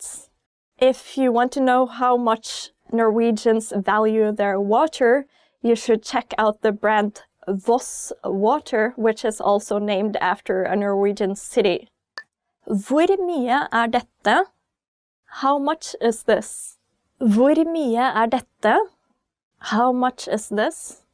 Norwegian prices always include the tax and the tip, so at least you don't have to worry about any extra surcharges being made that you're not aware of. Finnes det et billigere alternativ? Are there any cheaper options? Norway can be quite expensive, so maybe you can ask. Jeg vil gjerne ha 10 av disse. I'd like 10 of these. Jeg vil gjerne ha 10 av dette. I'd like 10 of these. Kan du gi meg en rabatt? Can you give me a discount? Kan du gi meg en rabatt? Can you give me a discount? It is not really common to give discounts in Norway, so you should be a bit careful about asking for discounts. You might be thought of as rude. Jeg tar dette. I'd like this. Jeg tar dette. I'd like this. Depending on the gender of the word, you might have to use denne instead of dette. For instance, you can say dette bilde, this picture, but you would say denne boken, this book. Jeg tar denne boken, or jeg tar dette bildet. Tar dere kredittkort? Do you take credit card? Tar dere kredittkort? Do you take credit card? Actually, it's quite rare to find a place that don't take credit cards, so usually you should be fine. Hvor togstasjonen? Where's the train station? Hvor togstasjonen? Where's the train station? Or hvor busstasjonen? Where's the bus station? Or hvor busstoppet? Where's the bus stop?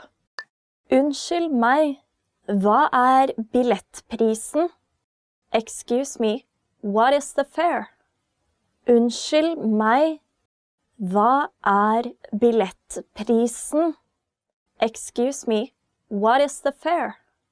The Norwegian government is trying to make more people use public transport, so they are doing their fair share of works to subsidize the fares of like local buses and trains, but transportation is still not cheap in Norway compared to other countries. Kan du være så snill å ta et bilde av meg? Could you take a picture of me, please? Kan du være så snill å ta et bilde av meg? Or maybe you could just use your selfie stick. Or if you're traveling with your friend, you can say, kan du være så snill å ta et bilde av oss? So the us meaning us. Okay, everybody, that's all for now. Thank you so much for watching. This has been Top 20 Travel Phrases You Should Know. If you have any comments or questions, please feel free to leave them in the comment section below. And don't forget to like and subscribe, and go to norwegianclass101.com for more. See you again next week. Goodbye. Ha det bra og god tur. Hi everybody, this is Annette from norwegianclass101.com. Today we're looking at 10 must-know math words. So let's get started. Matte, math. Matte mitt yndlingsfag. Matte mitt yndlingsfag. Math is my favorite subject, which is not really true, but Nummer. Number. Hvilket nummer har du på lappen? Hvilket nummer har du på lappen? What number do you have on your note? Halv. Half. Halve brødet ligger på bordet. Halve brødet ligger på bordet. Half the bread is on the table. Prosent. Percent. Denne på 50% avslag. Denne på 50% avslag. This is 50% off. Fjerdedel. Fourth. Dette en fjerdedel av kaken. Dette en fjerdedel av kaken. This is a fourth of a cake. And that is a piece of cake. Odde. Odd. 3 et oddetall. 3 et oddetall. 3 is an odd number. Pluss. Plus. Pluss og minus det letteste i matte. Pluss og minus det letteste i matte. Plus and minus are the easiest in math. Minus. Minus. 5 minus 2 3. 5 minus 2 3. 5 minus 2 is 3. Ganger. Times. 2 ganger 4 8.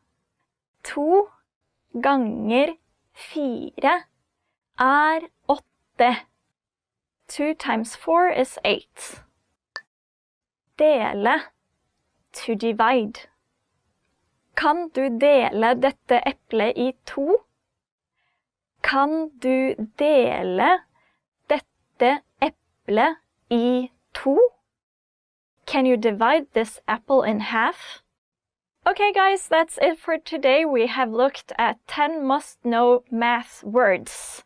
If you have any questions or comments, please feel free to leave them in the comment section below and we can do some math together. Anyway, see you next week. Vi ses neste gang. Ha det bra!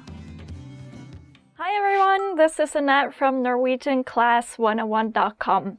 Today we're looking at 15 must-know family words. So let's get started. Familie. Family. Dette min familie. Dette min familie. This is my family. Far. Father. Faren min heter Geir.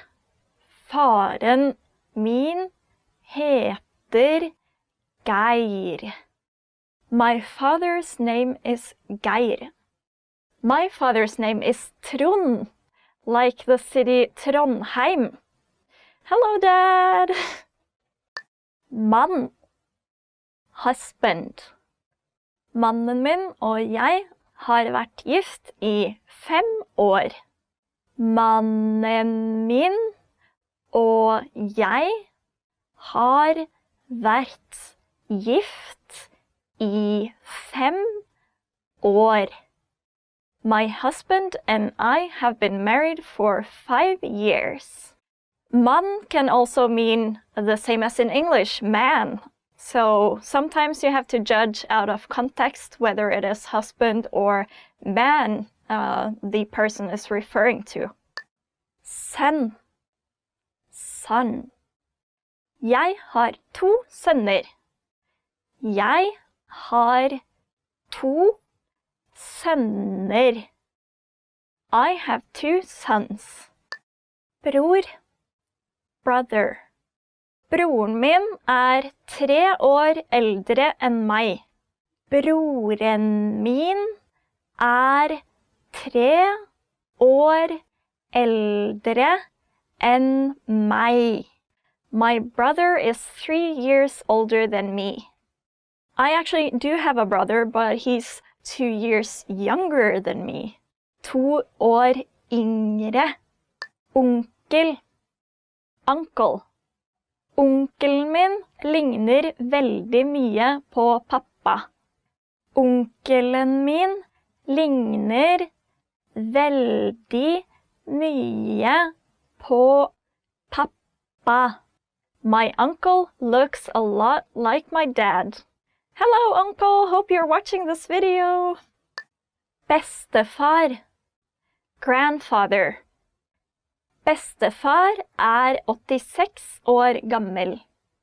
Bestefar 86 år gammel. Grandfather is 86 years old.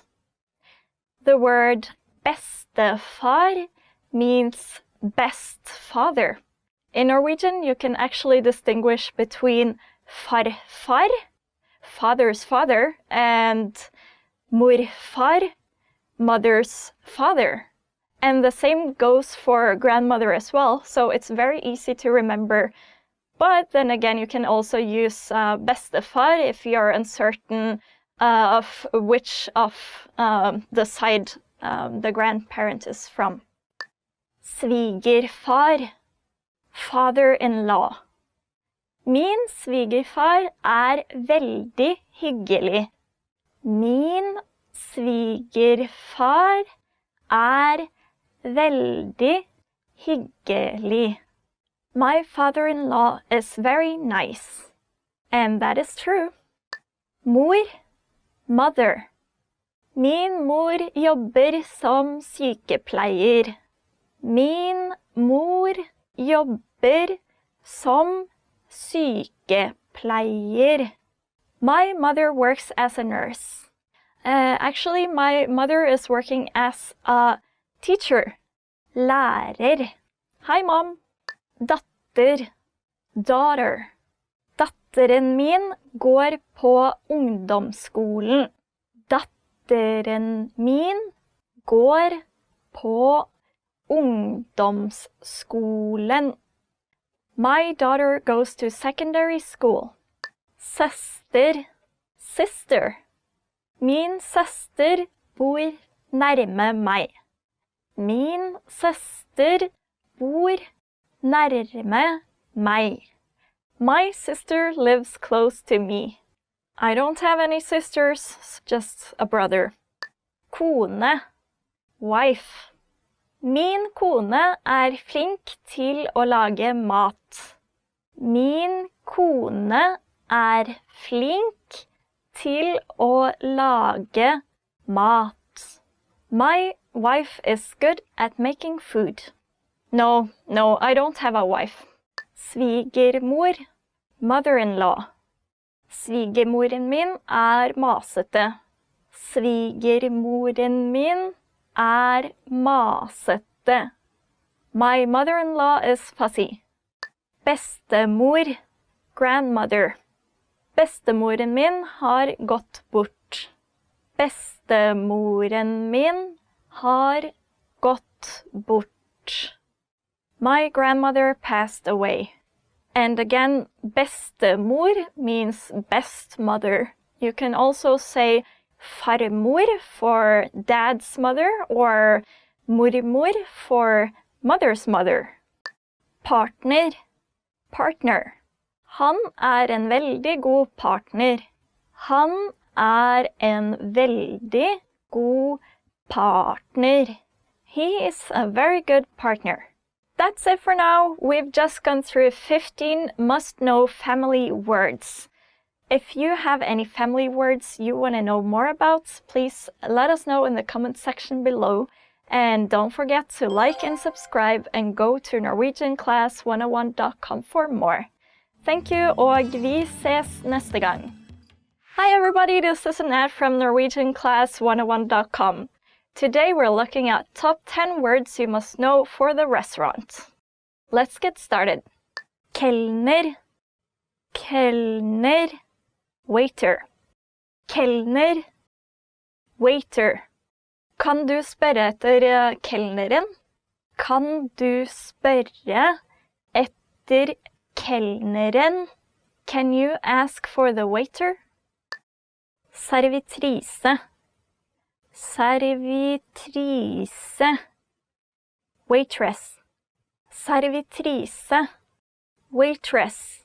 Servitrisen har mye å gjøre. Servitrisen har mye å gjøre. The waitress has a lot to do. When you want to call the waiter or waitress, you can say, unnskyld, excuse me. Menu, menu, menu. Menu, menu. Kan vi få en til meny?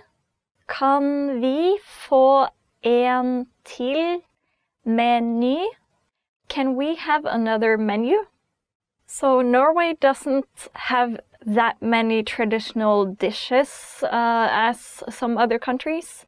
So it's very common to find a wide variety of restaurants from different countries. So you can find Indian food, Mexican food, Chinese food, basically anything you want. Å bestille. Å bestille. To order. Å bestille. To order. Vi kan bestille. Vi kan bestille. We're ready to order. Vann. Vann. Water. Vann. Water. Kan jeg få et glass vann, du snill? Kan jeg få et glass vann, du snill? Can I have a glass of water, please? Norwegian water is the best in the world. That's why you have for instance, Voss water, which is crazily expensive, you don't really need to order expensive water while you're in Norway. You can just get regular tap water and it'll be better than what you can get anywhere else. Dessert. Dessert. Dessert. Dessert. Dessert. Har du plass til dessert? Har du plass til dessert? Do you have room for dessert? In Norwegian, we have an expression, dessertmage, which literally means the dessert stomach. Or in other words, there's always room for dessert. In Norway, people really like sjokoladekake, chocolate cake. There are also a lot of different types of traditional Norwegian desserts, like krumkake or marengs. Yeah, you should look it up if you want to have some good sweets while you're in Norway. Kokk. Kokk. Chef. Kokk. Chef. Jeg en kokk. Jeg kokken. I'm the chef. Hurtigmat. Hurtigmat. Fast food. Hurtigmat. Fast food. Hurtigmat ikke så bra for kroppen. Hurtigmat ikke så bra for kroppen. Fast food isn't good for the body. Norwegians actually love hurtigmat. One of the most popular types of food you can buy in the stores is, for instance, a pizza called Grandiosa, which is a very boring pizza with almost nothing on it. Restaurant. Restaurant. Restaurant. Restaurant. Restaurant. Denne restauranten liker jeg. Denne restauranten liker jeg. I like this restaurant. In Norway, it's not that cheap to dine out, so a lot of Norwegians just make their food at home. Regning. Regning. Bill. Regningen. Bill. Kan vi få regningen, du snill? Kan vi få regningen, du snill? Can we have the bill, please? Thank you for watching, everybody. We've been looking at top 10 words you must know when you visit a restaurant. We're gonna see each other again next week, but in the meantime, please feel free to leave a comment below and go to norwegianclass101.com for more interesting material. Vi ses neste uke. Ha det bra! Hi everybody, this is Annette from norwegianclass101.com. Today we're looking at top 10 phrases you'll need for a date. So let's get started. Har du lyst til å gå ut og spise middag med meg? Har du lyst til å gå ut og spise middag med meg? Would you like to go out to dinner with me? Har du lyst å gå ut og spise middag med meg? Would you like to go out to dinner with me? In Norway, it's quite common to eat dinner at home, so you might instead get invited to go home to somebody for dinner. So don't get surprised if somebody asks you home for dinner. Er du ledig I helgen? Er du ledig I helgen? Are you free this weekend? Er du ledig I helgen? Are you free this weekend? Norwegians usually have quite a lot of spare time, so they like to ask, not that specifically, it's not like, are you free on Saturday? It's like, are you free this weekend? Then it gives the person more time to think about like when they would be available to hang out. So this can be used with both friends or for dates as well. Har du lyst til å henge med meg? Har du lyst til å henge med meg? Would you like to hang out with me? Har du lyst til å henge med meg? Would you like to hang out with me? This again you can use with friends or somebody you're more interested in. In Norway, we don't have a very clear point in time where people stop being friends and begin being in a relationship. So these kind of vague phrases is very common. Du så søt. Du så søt. You're so cute. Du så søt. You are so cute. This is maybe a phrase that guys would say to girls rather than the other way around. But on the other hand, it's not that common to call girls cute in Norway. Maybe you would go for something else like cool, kul, or pen, pretty. Du pen. You are pretty. Du kul. You are cool. Du ser bra ut. Du ser bra ut. You look great. Du ser bra ut. You look great. Yeah, this is a very useful phrase. You can use it both with friends or your special one. And this can be used both to your female friends and your male friends. Det var en flott kveld. Det var en flott kveld. That was a great evening. Det var en flott kveld. That was a great evening. This is also a phrase you can use very easily with friends or, yeah, anybody you had a good time with. Jeg ringer deg. Jeg ringer deg. I'll call you. Jeg ringer deg. I'll call you. Well, in some cases, if it hadn't been such a great evening, this might be an excuse to never talk again, so just be aware of that. If the night was successful, I think most people would probably ask when they would be able to meet again, like, oh, this has been a really nice evening, do you want to hang out again next week or something? But I'll call you. Maybe he won't. Jeg kan kjøre deg hjem. Jeg kan kjøre deg hjem. I'll drive you home. Jeg kan kjøre deg hjem. I'll drive you home. In Norway, taxis are quite expensive, so if you found somebody who is willing to drive you home, then you're lucky. If it's a good person, of course. Når skal vi møtes i morgen? Når skal vi møtes i morgen?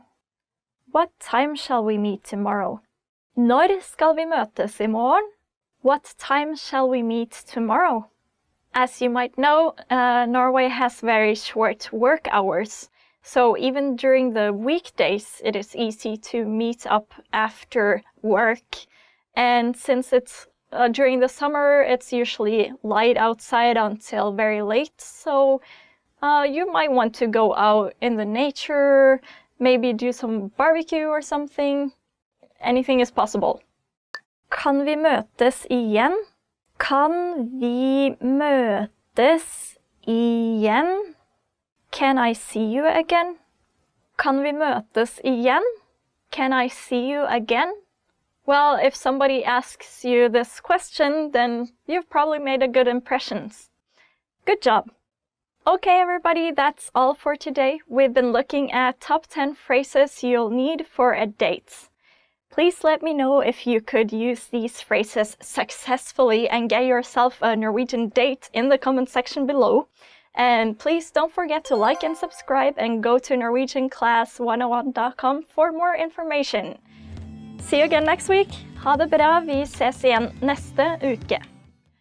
Hi everyone, this is Annette from norwegianclass101.com.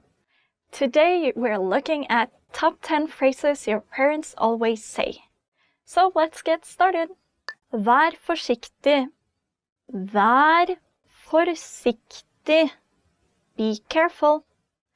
Vær forsiktig. Be careful.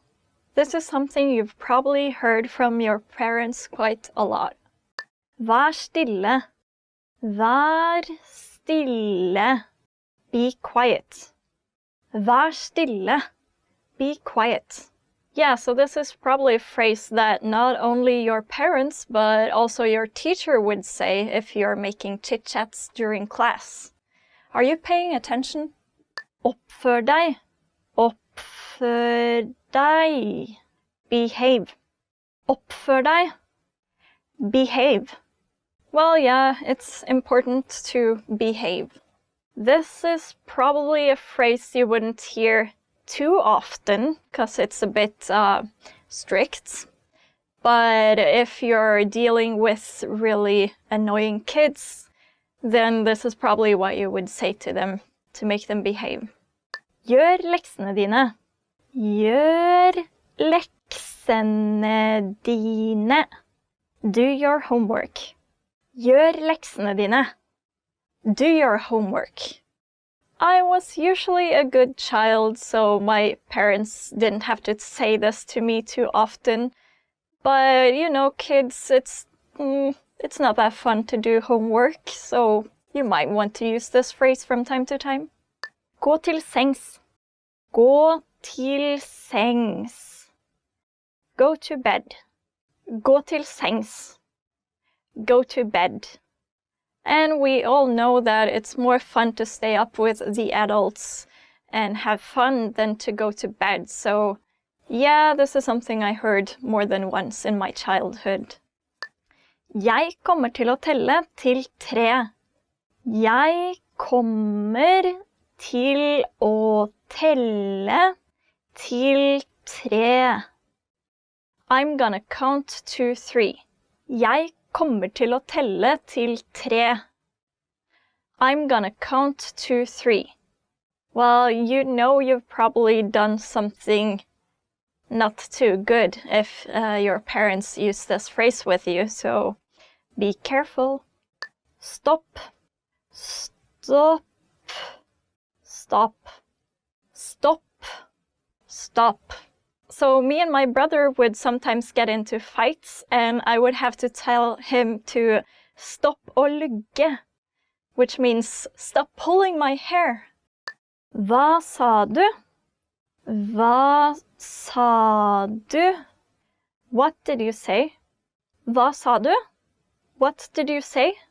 Well, this is a very versatile phrase. I mean, you can use it every time somebody says something and you couldn't hear it properly. It's like, hva sa du? But then again, a lot of Norwegians just say, hæ? Jeg tuller ikke. Jeg tuller ikke. I'm not kidding. Jeg tuller ikke. I'm not kidding. Tuller du? Are you kidding? Jeg tuller ikke. I'm not kidding. Slå av TV-en nå. Slå av TV-en nå. Turn the TV off now. Slå av TV-en nå. Turn off the TV now. Well, I'm sure this is a phrase all of us have heard some point in life. It's so tempting just to sit in and watch Netflix or whatever. Yeah, it's not always too tempting to turn the TV off and go out. That's it for today. Thank you so much for watching. We've been looking at top 10 phrases your parents say. What kind of phrases does your parents use to you? Please feel free to leave us a comment in the comment section below. And don't forget to like and subscribe and go to norwegianclass101.com for more information. Thank you and see you again next week. Vi ses igjen neste uke. Ha det bra! Hi everyone, this is Annette from norwegianclass101.com. Today we're gonna look at top 10 tourist attractions in Norway. So let's get started. Bryggen. Bryggen. Bryggen ligger i Bergen. Bryggen ligger i Bergen. Bryggen is located in Bergen.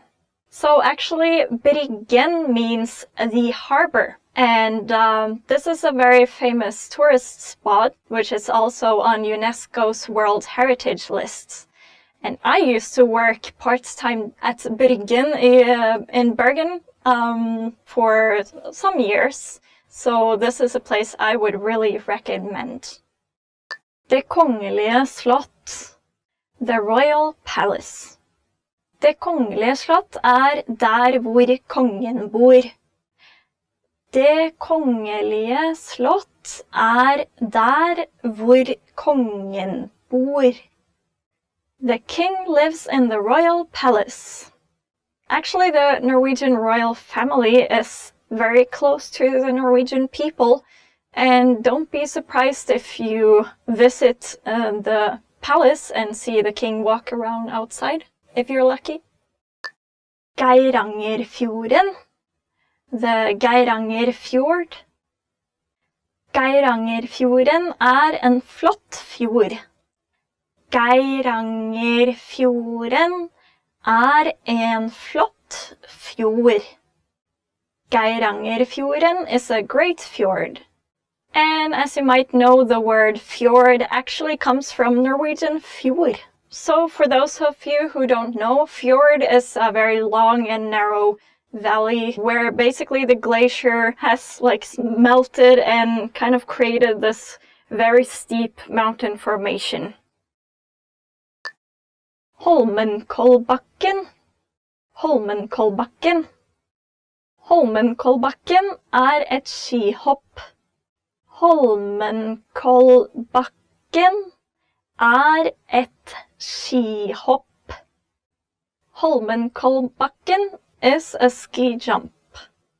So Holmenkollbakken is a ski jump, but it's also situated in really beautiful surroundings, so you don't really have to visit Norway during the winter in order to enjoy a short trip to Holmenkollen. You can also check out the nearby ski museum and learn more about the many great skiers Norway has produced. Kjosfossen. The Kjos waterfall. Kjosfossen veldig bred. Kjosfossen veldig bred. The Kjos waterfall is very broad.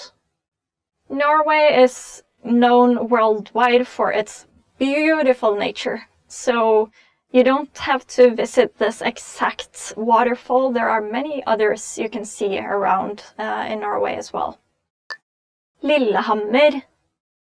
Lillehammer Olympic Arena. Man kan stå på ski i Lillehammer. Man kan stå på ski i Lillehammer. One can ski in the Lillehammer Olympic Arena. If you visit Lillehammer, which is the name of a Norwegian city, you can also check out Hunderfossen. It's a family park with some huge troll statues and a lot of fun for the kids. Prekestolen. The Pulpit's Rock. Prekestolen på toppen av et fjell. Prekestolen på toppen av et fjell. The Pulpit's Rock is on the top of a mountain. Actually, this is one of the most beautiful places Norway has to offer. Tom Cruise visited the Pulpit's Rock just last year for his new Mission Impossible 6 movie. So if you want to see what it looks like, you should check that out. Vigelandsparken. Vigeland Park. I Vigelandsparken det mange statuer. I Vigelandsparken det mange statuer. In the Vigeland Park, there are a lot of statues. The most famous statue in Vigelandsparken is called Sinnataggen, which is just translated to an angry boy. So it's basically just a really angry boy standing there. If you have time, please go ahead and see it for yourself. Nidarosdomen. Nidaros Cathedral. Nidarosdomen ligger nord I landet. Nidarosdomen ligger nord I landet. The Nidaros Cathedral is located north of the country. Nidarosdomen is located in Trondheim, the third biggest city in Norway.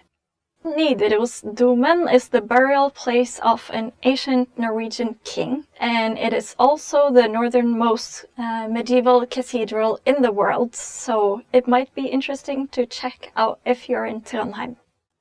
Vikingmuseet. The Viking Ship Museum. Vikingmuseet har mange vikingskip. Vikingmuseet har mange vikingskip. The Viking Ship Museum has many Viking ships on display. This is also a typical place to visit for school kids. And my class also went to the Vikingmuseet once to see, to learn more about the Norwegian Viking heritage. If you find yourself visiting Oslo, this is probably one of the places you wouldn't want to miss out on. Okay, everybody, that's all for today. Thank you so much for watching. We've been going through top 10 tourist attractions in Norway. And if you have any places in Norway you like to visit, or maybe a favorite place already, please let us know in the comment section below. Also, please don't forget to like and subscribe and go to norwegianclass101.com for more material. Okay, that's all for today. Bye bye. Ha det bra. Hi everybody, this is Annette from norwegianclass101.com. Today we're looking at top 10 ways to prepare your travel. So without further ado, let's get started. Velg reisemålet ditt.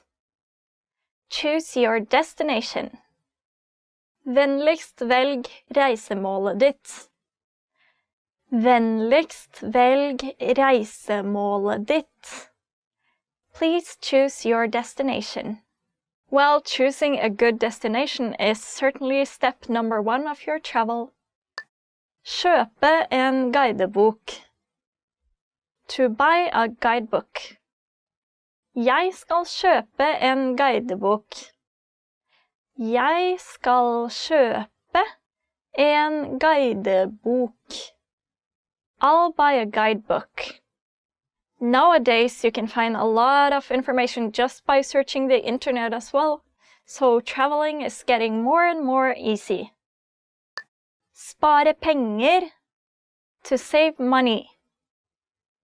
Jeg sparer penger til neste ferie. Jeg sparer penger til neste ferie. I'm saving money for the next holiday.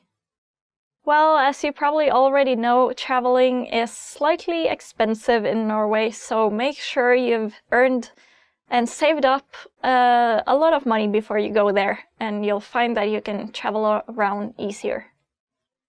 Få visum. To get a visa. Hvordan får man visum? Hvordan får man visum? How do you get a visa?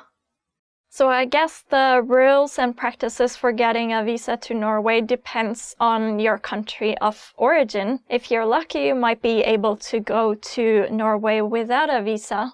If you're a part of the Schengen, for instance, then you can pretty much go to Norway without having to worry about the visa at all. Bestille flybillett. To book a flight. Kan du bestille flybilletter? Kan du bestille flybilletter? Can you book flights? The good thing about traveling to Norway by plane is that it's getting cheaper and cheaper thanks to a lot of low-cost carriers. So at least you can get to Norway for cheap, even though you can't really travel inside of Norway for that cheap. Undersøke kostnadene. To research the costs. Jeg skal undersøke kostnadene først. Jeg skal undersøke kostnadene først. I'll research the costs first. Yeah, it might be a good idea to do some research about the costs before going to Norway, or you might get yourself a shock. Bestille overnatting. To book accommodations. Skal vi bestille overnatting sammen? Skal vi bestille overnatting sammen? Shall we book accommodations together? If you're going to Norway and you want to experience something spectacular when it comes to accommodation, you might want to visit the north of Norway, where you can try to sleep in a snow hotel, for instance. Yeah, there are many interesting alternatives out there. Få et internasjonalt førerkort. To obtain an international driving license. Du må søke om et internasjonalt førerkort før du drar. Du må søke om et internasjonalt førerkort før du drar. You have to obtain an international driving license before you leave. Well, it will definitely be easier to get around in Norway if you have an international driving license. But there are trains and buses available as well for the major tourist destinations. So don't despair if you cannot get one. Pakke. To pack. Jeg ferdigpakket. Jeg ferdigpakket. I'm finished packing. Since Norway is located in the north, you might want to bring some warm clothes just in case, even during the summer. But on the other hand, you might get surprised that it's quite hot in Norway during the summer as well, so you might not need it. But then on the other hand, if you're unlucky with the weather, you'll definitely regret not having brought warm clothes. Kjøpe reiseforsikring. To buy travel insurance. Det viktig å kjøpe reiseforsikring. Det viktig å kjøpe reiseforsikring.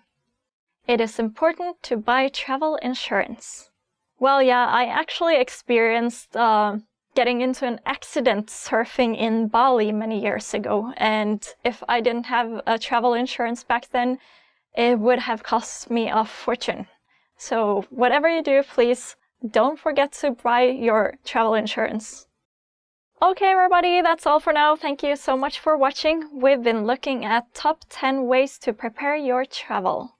Please don't forget to like and subscribe and go to NorwegianClass101.com. And if you have any questions or comments, please leave them in the comment section below. And I'll see you again next week. Ha det bra, vi ses igjen!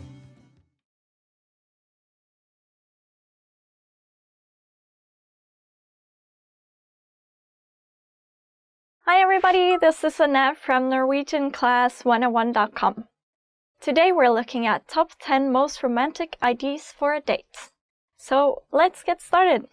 Middag med levende lys.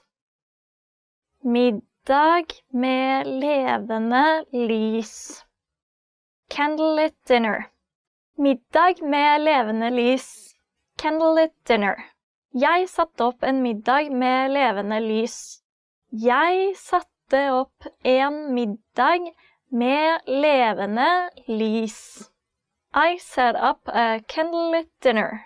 Actually, Norwegians love to use candles, so it's very common for people to have candlelit dinner and also just a lot of candles inside the house in general. Gå en lang tur. Gå en lang tur. To go for a long walk. Gå en lang tur. To go for a long walk. Vil du gå en lang tur med meg I dag? Vil du gå en lang tur med meg I dag? Do you want to go for a long walk with me today? Norwegians love to be outside in nature, and it is very common to go for a walk after work or just during the weekends. Anytime you have some spare time, you can gå på tur, go for a walk. Gå og bowle. Gå og bowle. To go bowling. Gå og bowle. To go bowling. I går dro jeg for å bowle. I går dro jeg for å bowle. Yesterday I went bowling. Yeah, this might be a fun date. So if you're a distinguished one likes bowling, then go for it. Gå til et akvarium. Gå til et akvarium. To go to the aquarium. Gå til et akvarium. To go to the aquarium. Har du vært I dette akvariet? Har du vært I dette akvariet? Have you been to this aquarium? Norway doesn't have that many big aquariums, but if you visit Norway and want to see one, the one in Bergen is probably one of the best ones out there. Gå på opera. Gå på opera. To go to the opera. Gå på opera. To go to the opera. Jeg har aldri gått for å se opera. Jeg har aldri gått for å se opera. I've never seen an opera.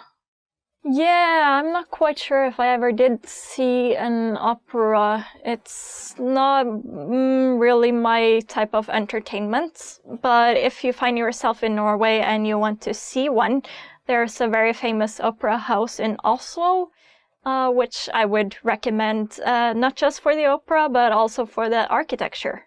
Gå til dyreparken. Gå til dyreparken. To go to the zoo. Gå til dyreparken. To go to the zoo. Kan vi gå til dyreparken neste søndag? Kan vi gå til dyreparken neste søndag? Can we go to the zoo next Sunday? Again, Norway is a small country, so there's not that many options if you want to see the zoo. But there is one down in Kristiansand, which is probably where you would like to go if you want to see animals for a while in Norway. Gå på piknik. Gå på piknik. To have a picnic. Gå på piknik. To have a picnic. La oss ha en piknik. La oss ha en picnic. Let's have a picnic. It is very nice to be outside in Norway during the summer when it's nice and hot and have a picnic with your friends. So yeah, if you have the chance, definitely go for a picnic. Spise middag og se en film. Spise middag og se en film. To have a dinner and see a movie. Spise middag og se en film. To have dinner and see a movie. Vil du spise middag og se en film? Vil du spise middag og se en film? Do you want to have a dinner and watch a movie? This is a great idea for a date. You can never go wrong with a movie and dinner, unless it's a horrible movie. Ta en fergetur. Ta en fergetur. To take a ferry ride. Ta en fergetur. To take a ferry ride. Jeg vet om en veldig koselig fergetur langs fjorden. Jeg vet om en veldig koselig fergetur langs fjorden. I know of a very nice ferry ride along the fjord. And if you want to see the fjords, there's a trip called Norway in a Nutshell, which is a very nice ferry ride along the fjords. Gå på stranden. Gå på stranden. To walk on the beach. Gå på stranden. To walk on the beach. Vil du gå på stranden? Vil du gå på stranden? Do you want to walk on the beach? Norway has mostly rocky beaches, but there are some good sandy beaches out there as well. So yeah, you can still get a nice walk on the beach if you visit Norway. Okay, everybody, that's all for now. Thank you so much for watching. We've been looking at top 10 most romantic ideas for a date. If you have any other ideas for the perfect date, please feel free to let us know in the comments section below. Also, don't forget to like and subscribe and go to NorwegianClass101.com for more material. Thank you again for watching. Ha det bra! Hi everybody, this is Annette and welcome back to NorwegianClass101.com.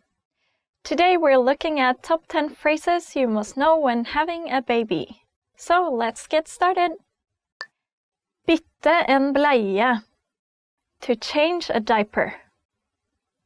Kan du bytte bleie? Kan du bytte bleie? Can you change diapers? No, that's certainly something I'd like to avoid for a couple of more years. Sette på en smekke. To put on a bib. Sett på smekken før hun begynner å spise. Sett på smekken før hun begynner å spise. Put the bib on before she starts eating. Skifte klær. Change clothes. Kan du skifte klærne også? Kan du skifte klærne også? Can you also change the clothes? Ta en lur. To take a nap. Jeg må ta en lur nå. Jeg er så sliten.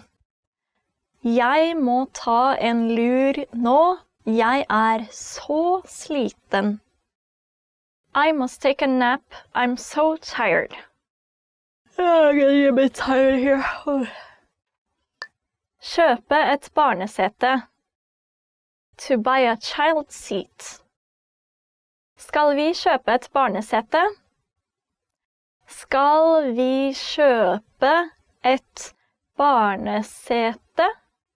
Shall we buy a child seat? Mate. To feed. Kan du mate ungene? Kan du mate ungene? Can you feed the kids? Dytte en barnevogn. To push a stroller. Fedrene går på tur mens de dytter hver sin barnevogn. Fedrene går på tur mens de dytter hver sin barnevogn. Each of the fathers are pushing a stroller. In Norway, it's very common for the dad to have just as much responsibility at home as the mother. So it is very common for fathers to spend a lot of time with their kids as well. Lese en bok. To read a book. Kan du lese denne boken høyt for meg? Kan du lese denne boken høyt for meg? Can you read this book out loud for me? My parents used to read books for us every night before going to bed. And sometimes I would even have memorized my favorite books, and if my mom tried to skip some lines in order to finish the book quicker, I would say, no, you missed out this phrase. So yeah, pretty annoying kid, right? Bade. To bathe. Jeg vil bade i badekaret. Jeg vil bade i badekaret. I want to bathe. I think it's more common to take showers, but the Norwegian houses usually have a bathtub as well. Lage babymat. To make baby food. Lager du barnemat? Lager du barnemat? Can you make baby food? Okay, everybody, that's all for now. We've been looking at top 10 phrases to know when you're having a baby. If you have any questions or feedback, please let us know in the comment section below. And don't forget to like and subscribe and go to NorwegianClass101.com for more interesting material. And we'll see you again next week. So thank you and ha det bra. Vi ses igjen. Hi everybody, this is Annette from NorwegianClass101.com. Today we're looking at top 10 phrases tourists should never use. So let's get started. Det ekkelt. That's disgusting. Well, yeah, if I brought my tourist friends to a restaurant and they would go like, the food is disgusting, then I think I would feel a little bit embarrassed. Mitt land bedre. My country is better. Well, you know, all countries have good sides and less good sides, but you might not want to point it out too much if you think Norway is the worst ever. Jeg vil heller være hjemme. I'd rather be back home. Well, you know, as they say, borte bra, men hjemme best. Away is good, but home is best. Hold kjeft. Shut up. Yeah, I'd be a bit careful with using this phrase. But if somebody says to you, hold kjeft, you might want to be quiet. Jeg ikke veldig interessert I din kultur. I'm not very interested in your culture. So as a person living in a foreign country, I must say that I find it very important to respect the culture of the country that I'm in. And I think that should be a rule of thumb for people who settle in Norway as well. If you want to be in Norway, then to a certain degree you have to respect the basic foundations of Norwegian culture. Jeg liker ikke å møte nye mennesker. I don't like meeting new people. If you have a Norwegian friend who wants to introduce you to his or her friends or his or her family, they might get a bit discouraged if you use this phrase. La oss bare spise på McDonald's. Let's just eat at McDonald's. Norway has one of the most expensive McDonald's burgers in the world, so you know, it doesn't taste good, and it's definitely not cheap, so why would you eat there in the first place? Kjedelig. Boring. Dette var kjedelig. This was boring. Yeah, probably not something you would be happy to hear. Well, as a local trying to do their best to show you their culture and their fun attractions and stuff, I think they would be a bit discouraged again if you were to use this phrase. Dette smaker forferdelig. This tastes awful. Well, you know, Norwegian food is very plain, so I think it's very hard to go wrong with Norwegian food, but then on the other hand, the taste might be a bit boring, kjedelig, for some of you.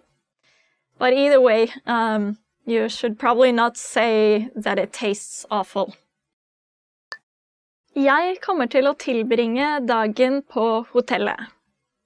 I'm going to spend the day in the hotel. Well, if you're gonna spend the whole day in the hotel, why did you come in the first place? You gotta go out and see what there is to see and have fun. Okay, everybody, that's it for now. Thank you so much for watching. We've been going through top 10 phrases tourists should never use. If you have a phrase you're uncertain about whether or not it's good to use in Norway, you can let us know in the comment section below. Also, don't forget to like and subscribe and go to NorwegianClass101.com for more material. And we'll see each other again next week. Thank you, goodbye. Hello everybody, this is Annette from NorwegianClass101.com. Today we're looking at top 10 most common tourist vocabulary. So let's get started. Billett. Billett. Ticket. Billett. Ticket. Hvordan kan jeg kjøpe en billett til Oslo sentralstasjon? Hvordan kan jeg kjøpe en billett til Oslo sentralstasjon? How do I buy a ticket to Oslo Central Station? Turist. Turist. Tourist. Turist. Tourist. Jeg turist i Norge. Jeg turist i Norge. I'm a tourist in Norway. Reiserute. Reiserute. Itinerary. Reiserute. Itinerary. Kan du sende meg reiseruten din for i morgen? Kan du sende meg reiseruten din for i morgen? Can you send me your itinerary for tomorrow? Turbus. Turbus. Tourbus. Turbus. Tourbus. Turbussen går klokka 10. Turbussen går klokken 10. The tour bus leaves at 10 a.m. Kart. Kart. Map. Kart. Map. Kan du kjøpe et kart til meg òg? Kan du kjøpe et kart til meg òg? Can you buy a map for me too? Museum. Museum. Museum. Museum. Museum. Jeg har veldig lyst til å dra til dette museet. Jeg har veldig lyst til å dra til dette museet. I really want to go to this museum. Kirke. Kirke. Church. Kirke. Church. Stavkirker kjente i Norge. Stavkirker kjente i Norge. Stave churches are very famous in Norway. Omvisning. Omvisning. Tour. Omvisning. Tour. Jeg ønsker å få en omvisning av festningen. Jeg ønsker å få en omvisning av festningen. I want a tour of the fortress. Palass. Palace. Palace. Palace. Palace. Palasset 200 år gammelt. Palasset 200 år gammelt. The palace is 200 years old. Guide. Guide. Guide. Guide. Guide. Hva synes du om denne guiden? Hva synes du om denne guiden? What do you think about this guide? Okay, everybody, that's all for now. Thank you so much for watching. We've been going through top 10 most common tourist vocabulary. That's all for now, but if you have any questions or comments, please don't forget to leave them in the comment section below. Also, like and subscribe and go to norwegianclass101.com for more fun and interesting material. Vi ses neste uke. Goodbye, see you again. Hello everybody and welcome to Top Norwegian Words. Today we're gonna look at 10 ways to save the planet in Norwegian. Resirkulere. To recycle. Resirkulere. To recycle. Det viktig å resirkulere. It's important to recycle. Frivillig. Volunteer. Frivillig. Volunteer. Jeg jobber som frivillig I Røde Kors. I work as a volunteer for the Red Cross. Beskytte. To protect. Beskytte. To protect. Vi må beskytte de utrydningstruede artene. We have to protect the endangered species. Gjenbruke. To reuse. Gjenbruke. To reuse. Det populært å gjenbruke andres klær de ikke trenger. It is popular to reuse clothes that others don't need. Bevare. To conserve. Bevare. Conserve. Hermetikk bevarer maten. Canning preserves the food. Redusere søppel. To reduce waste. Redusere søppel. To reduce waste. Jeg har blitt flink til å redusere søppelet mitt. I am getting better at reducing my waste. Bry seg om miljøet. To care for the environment. Bry seg om miljøet. To care for the environment. Jeg bryr meg veldig om miljøet. I really care for the environment. Bruke miljøvennlige produkter. To use eco-friendly products. Bruke miljøvennlige produkter. To use eco-friendly products. Han pleier å bruke miljøvennlige produkter. He usually uses eco-friendly products. Offentlig transport. Public transport. Offentlig transport. Public transport. Alle bør bruke mer offentlig transport. Everyone should use public transport more. Oppmerksom. To be aware. Oppmerksom. To be aware. Du må være mer oppmerksom på hva du gjør. You should be more aware of what you do. Thank you all for watching. If you have any good ideas about how we can save the planet together, please let us know in the comment section. Also, please subscribe to our channel and like our video. Thank you all and see you guys later. Goodbye. Hello everybody and welcome back to Top Norwegian Words. Today we're gonna look at 10 top things to do in the summer in Norway. Slappe av på stranden. Relax at the beach. Slappe av på stranden. Relax at the beach. Han gjør ikke annet enn å slappe av på stranden når han på ferie. He doesn't do anything but relax on the beach when he's on holiday. Lær norsk med norwegianclass101.com. Learn Norwegian with norwegianclass101.com. Lær norsk med norwegianclass101.com. Learn Norwegian with norwegianclass101.com. Don't forget to study. You can bring your book to the beach. Lære å lage norsk mat. To learn to cook Norwegian food.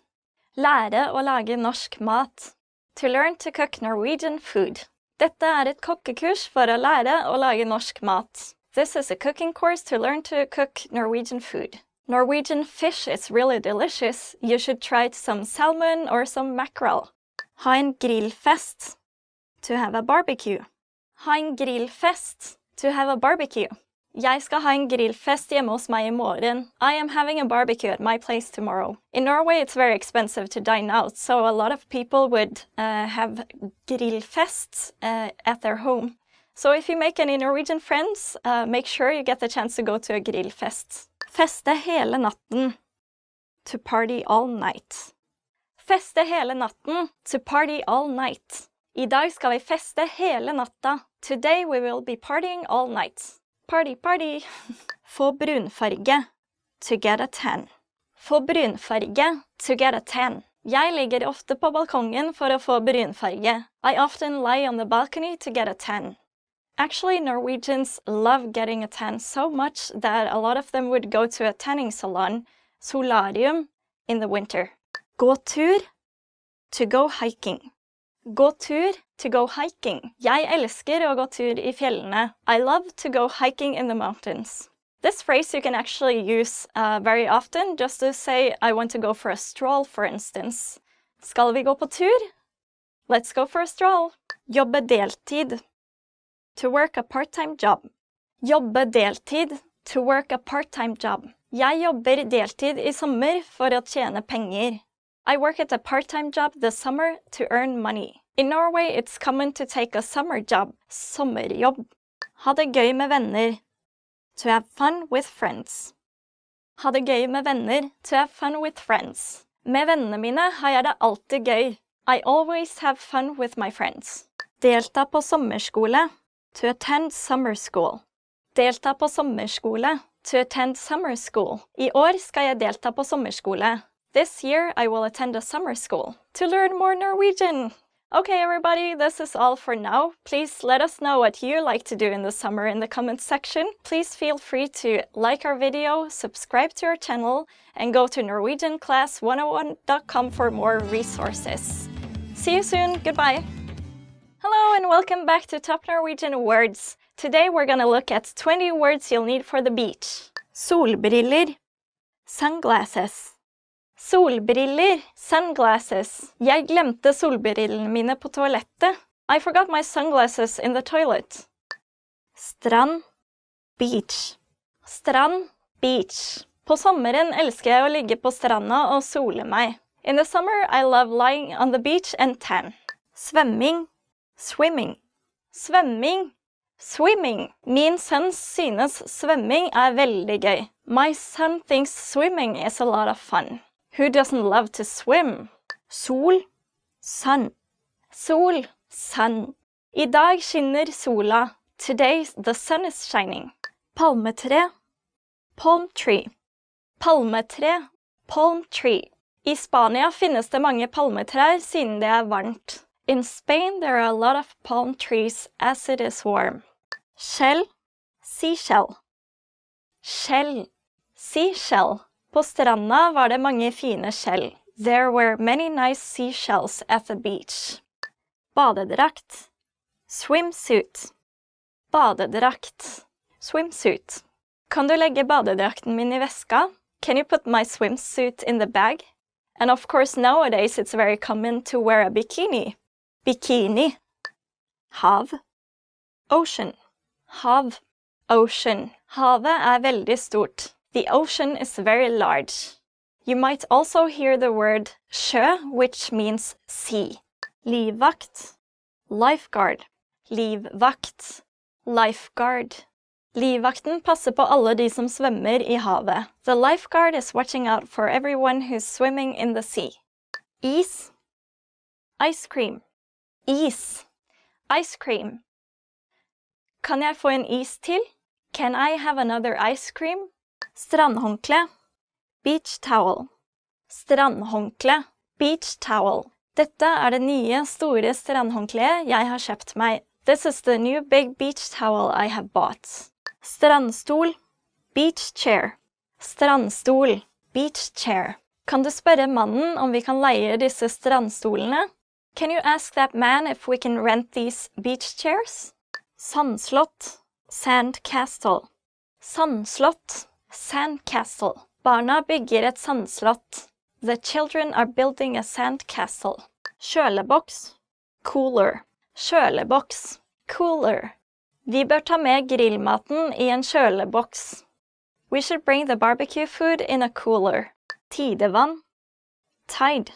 Tidevann. Tide. Vi bør gå til stranda når det lavvann. We should go to the beach when the tide is low. So lavvann actually means low tide, and tidevann is just a general expression. Brunfarge, tan. Brunfarge, tan. Jeg har fått en fin brunfarge mens jeg var på ferie. I have gotten a nice tan while I was on holiday. Snorkling, snorkeling. Snorkling, snorkeling. I Australia snorklet jeg mye. In Australia, I often went snorkeling. Sandaler, flip-flop. Sandaler, flip-flop. Ikke glem å ta med sandalene. Do not forget to bring the flip-flops. Actually, in Norwegian, sandaler can mean both sandals and flip-flops. Solkrem, sunscreen. Solkrem, sunscreen. Jeg bruker en solkrem som har solfaktor 30. I use a sunscreen with SPF 30. Hatt, hat, hatt, hat. Mamma pleier å ha på en hatt når hun på stranda. My mom usually puts on a hat when she's at the beach. In Norway we have this song about hats. It goes, min hatt, den har 3 kanter. 3 kanter har min hatt. Okay, that's it for now. Thank you so much for watching. Please leave us any comment or question you might have in the comment section. Also, please like and subscribe. And go to NorwegianClass101.com for more material to help you learn Norwegian faster. See you soon. Goodbye. Hello, everybody, and welcome to Top Norwegian Words. Today we're gonna look at 10 phrases for surviving back to school. Ryggsekk. Backpack. Ryggsekk. Backpack. Pappa, kan jeg få en ny ryggsekk til skolestart? Dad, can I have a new backpack for the start of school? Vær så snill, please. Klassekamerat. Classmate. Klassekamerat. Classmate. Jeg liker mange av de nye klassekameratene mine. I like many of my new classmates. Lekser. Homework. Lekser. Homework. Jeg har gjort ferdig leksene mine for dagen. I have finished my homework for the day. Eksamen. Exam. Eksamen. Exam. Jeg har eksamen om 3 uker. I have exams in 3 weeks. Oh no, no time to read. Sommerferie. Summer break. Sommerferie.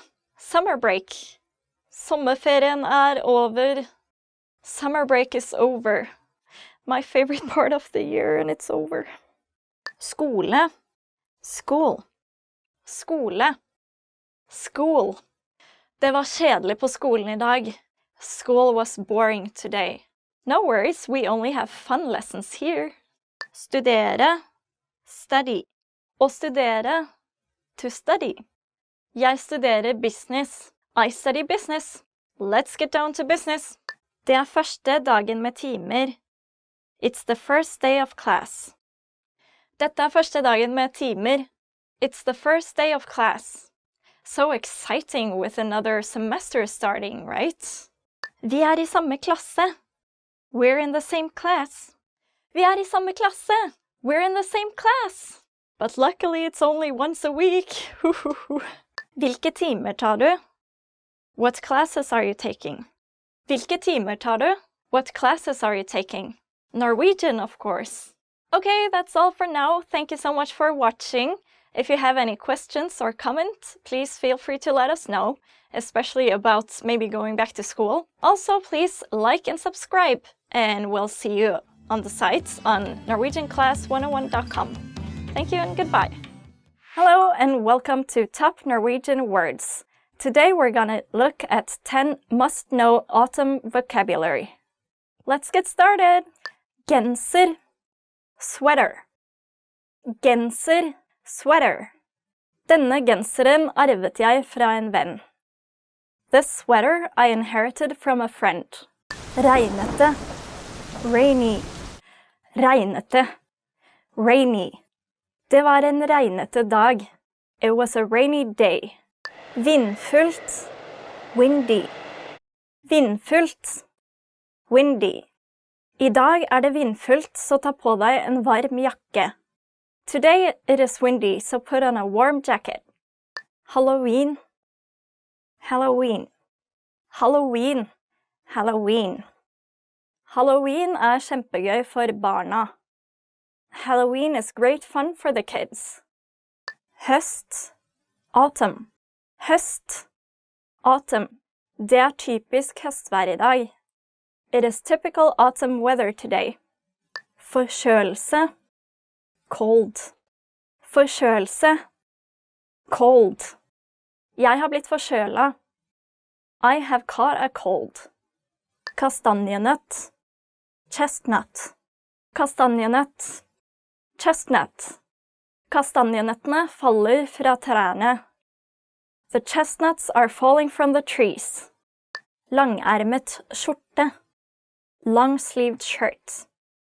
Langermet skjorte. Long-sleeved shirt. Jeg må ta frem alle de langarmede skjortene mine nå. I have to take out all my long-sleeved shirts now. Blad. Leaf. Blad.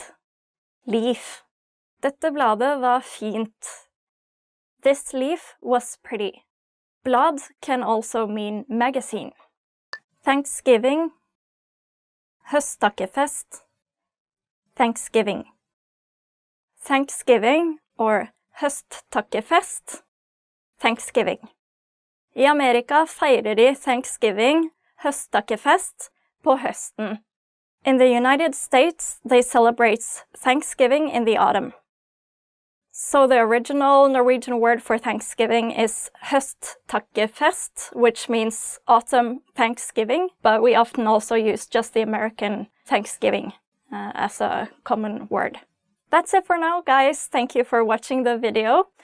Please don't forget to subscribe and like, and go to norwegianclass101.com for more information. Also, I would like to ask you all what you like to do in the fall. Please leave us a comment. That's all for now. Thank you and bye. Hello, and welcome to Top Norwegian Words. My name is Annette, and today we're going to look at 10 gift IDs you must know in Norwegian. So let's get started. Bærbar datamaskin. Laptop. Bærbar datamaskin. Laptop. Jeg skal kjøpe meg en ny bærbar datamaskin. I am going to buy a new laptop. So the word bærbar actually means carryable. Parfyme. Perfume. Parfyme. Perfume. Denne parfymen lukter veldig godt. This perfume smells really good. Bok. Book. Bok. Book. Jeg ønsker meg en ny bok til jul. I wish for a new book for Christmas. Verdenskart. World map. Verdenskart. World map. Verdenskartet dekker hele den ene veggen på rommet mitt. The world map covers one entire wall in my room. Kamera. Camera. Kamera. Camera. Jeg ønsker meg et kamera til bursdagen min. I want a camera for my birthday. Smarttelefon.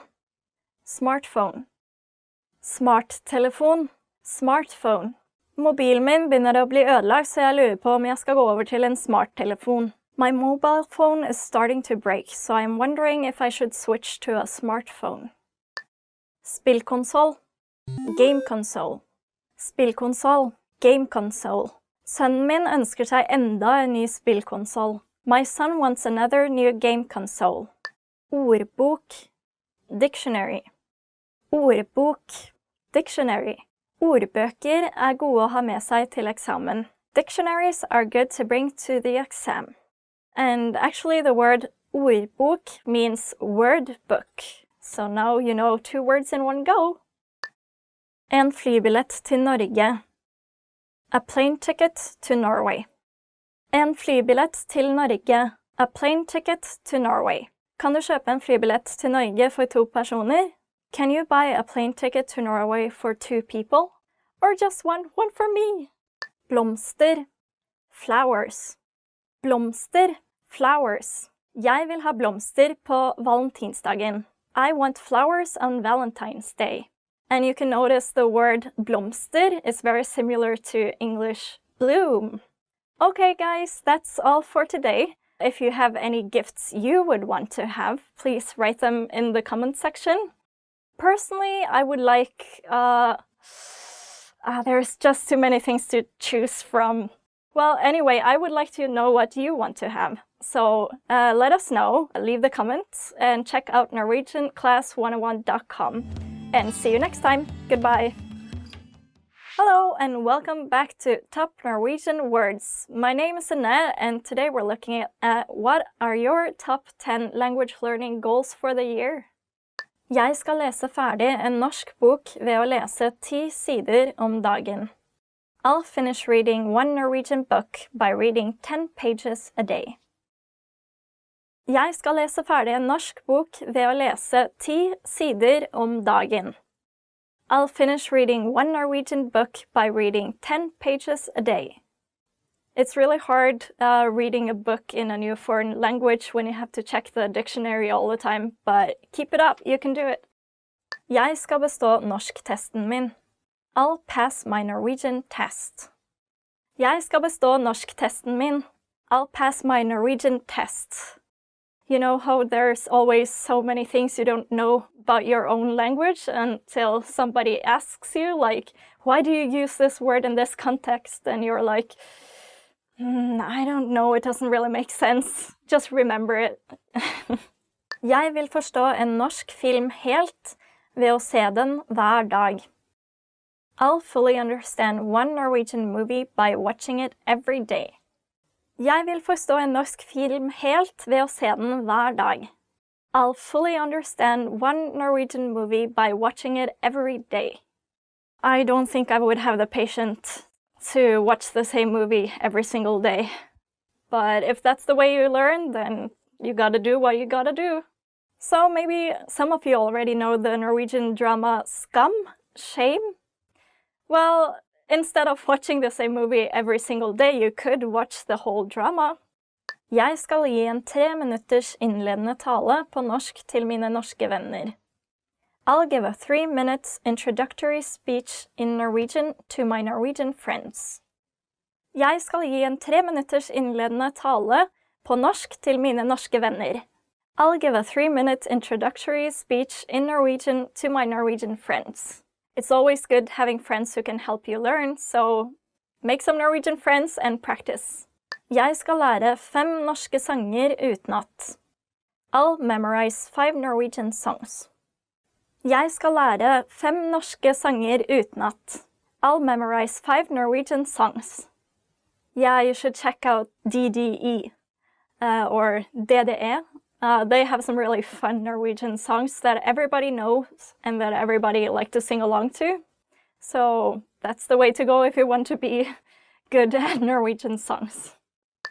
Jeg vil lære 350 ord utenat med flashcards på NorwegianClass101.com. I'll finish memorizing 350 words with flashcards on NorwegianClass101.com.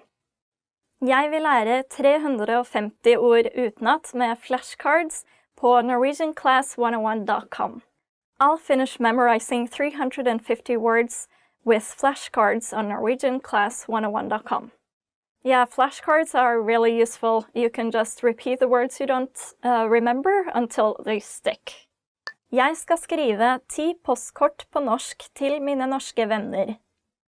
I shall write 10 postcards in Norwegian to my Norwegian friends. Jeg skal skrive 10 postkort på norsk til mine norske venner. I shall write 10 postcards in Norwegian to my Norwegian friends. Or perhaps it's more efficient to just write an email, like most people do these days. Jeg skal pugge en ny setning om dagen. I will memorize one new sentence a day. Jeg skal pugge en ny setning om dagen. I will memorize one new sentence a day. Yeah, it's often like you memorize 10 new words and then by the end of the day you forgot 9 of them. So let's work hard. Jeg skal gjøre ferdig Survival Phrases-seriene på NorwegianClass101.com ved å lytte til 2 leksjoner om dagen. I'll finish Survival Phrases series on NorwegianClass101.com by listening to 2 lessons a day. Jeg skal gjøre ferdig Survival Phrases-seriene på NorwegianClass101.com ved å lytte til 2 leksjoner om dagen. I'll finish Survival Phrases series on NorwegianClass101.com by listening to 2 lessons a day. Well, if you listen to 2 language lessons a day, you're gonna be fluent in no time. Jeg vil lese 5 barnebøker. I will read 5 children's books. Jeg vil lese 5 barnebøker. I will read 5 children's books. There are many educational children's books in Norway. I would perhaps recommend Alf Prøysen or Anne-Kat. Vestli. Alright, that's it for now. Thank you all for watching the video. Also, let us know what you have as a goal for this year. Please don't forget to subscribe to our channel and like our page, and go to NorwegianClass101.com for more interesting material. So let's work hard, people, and see you again next time.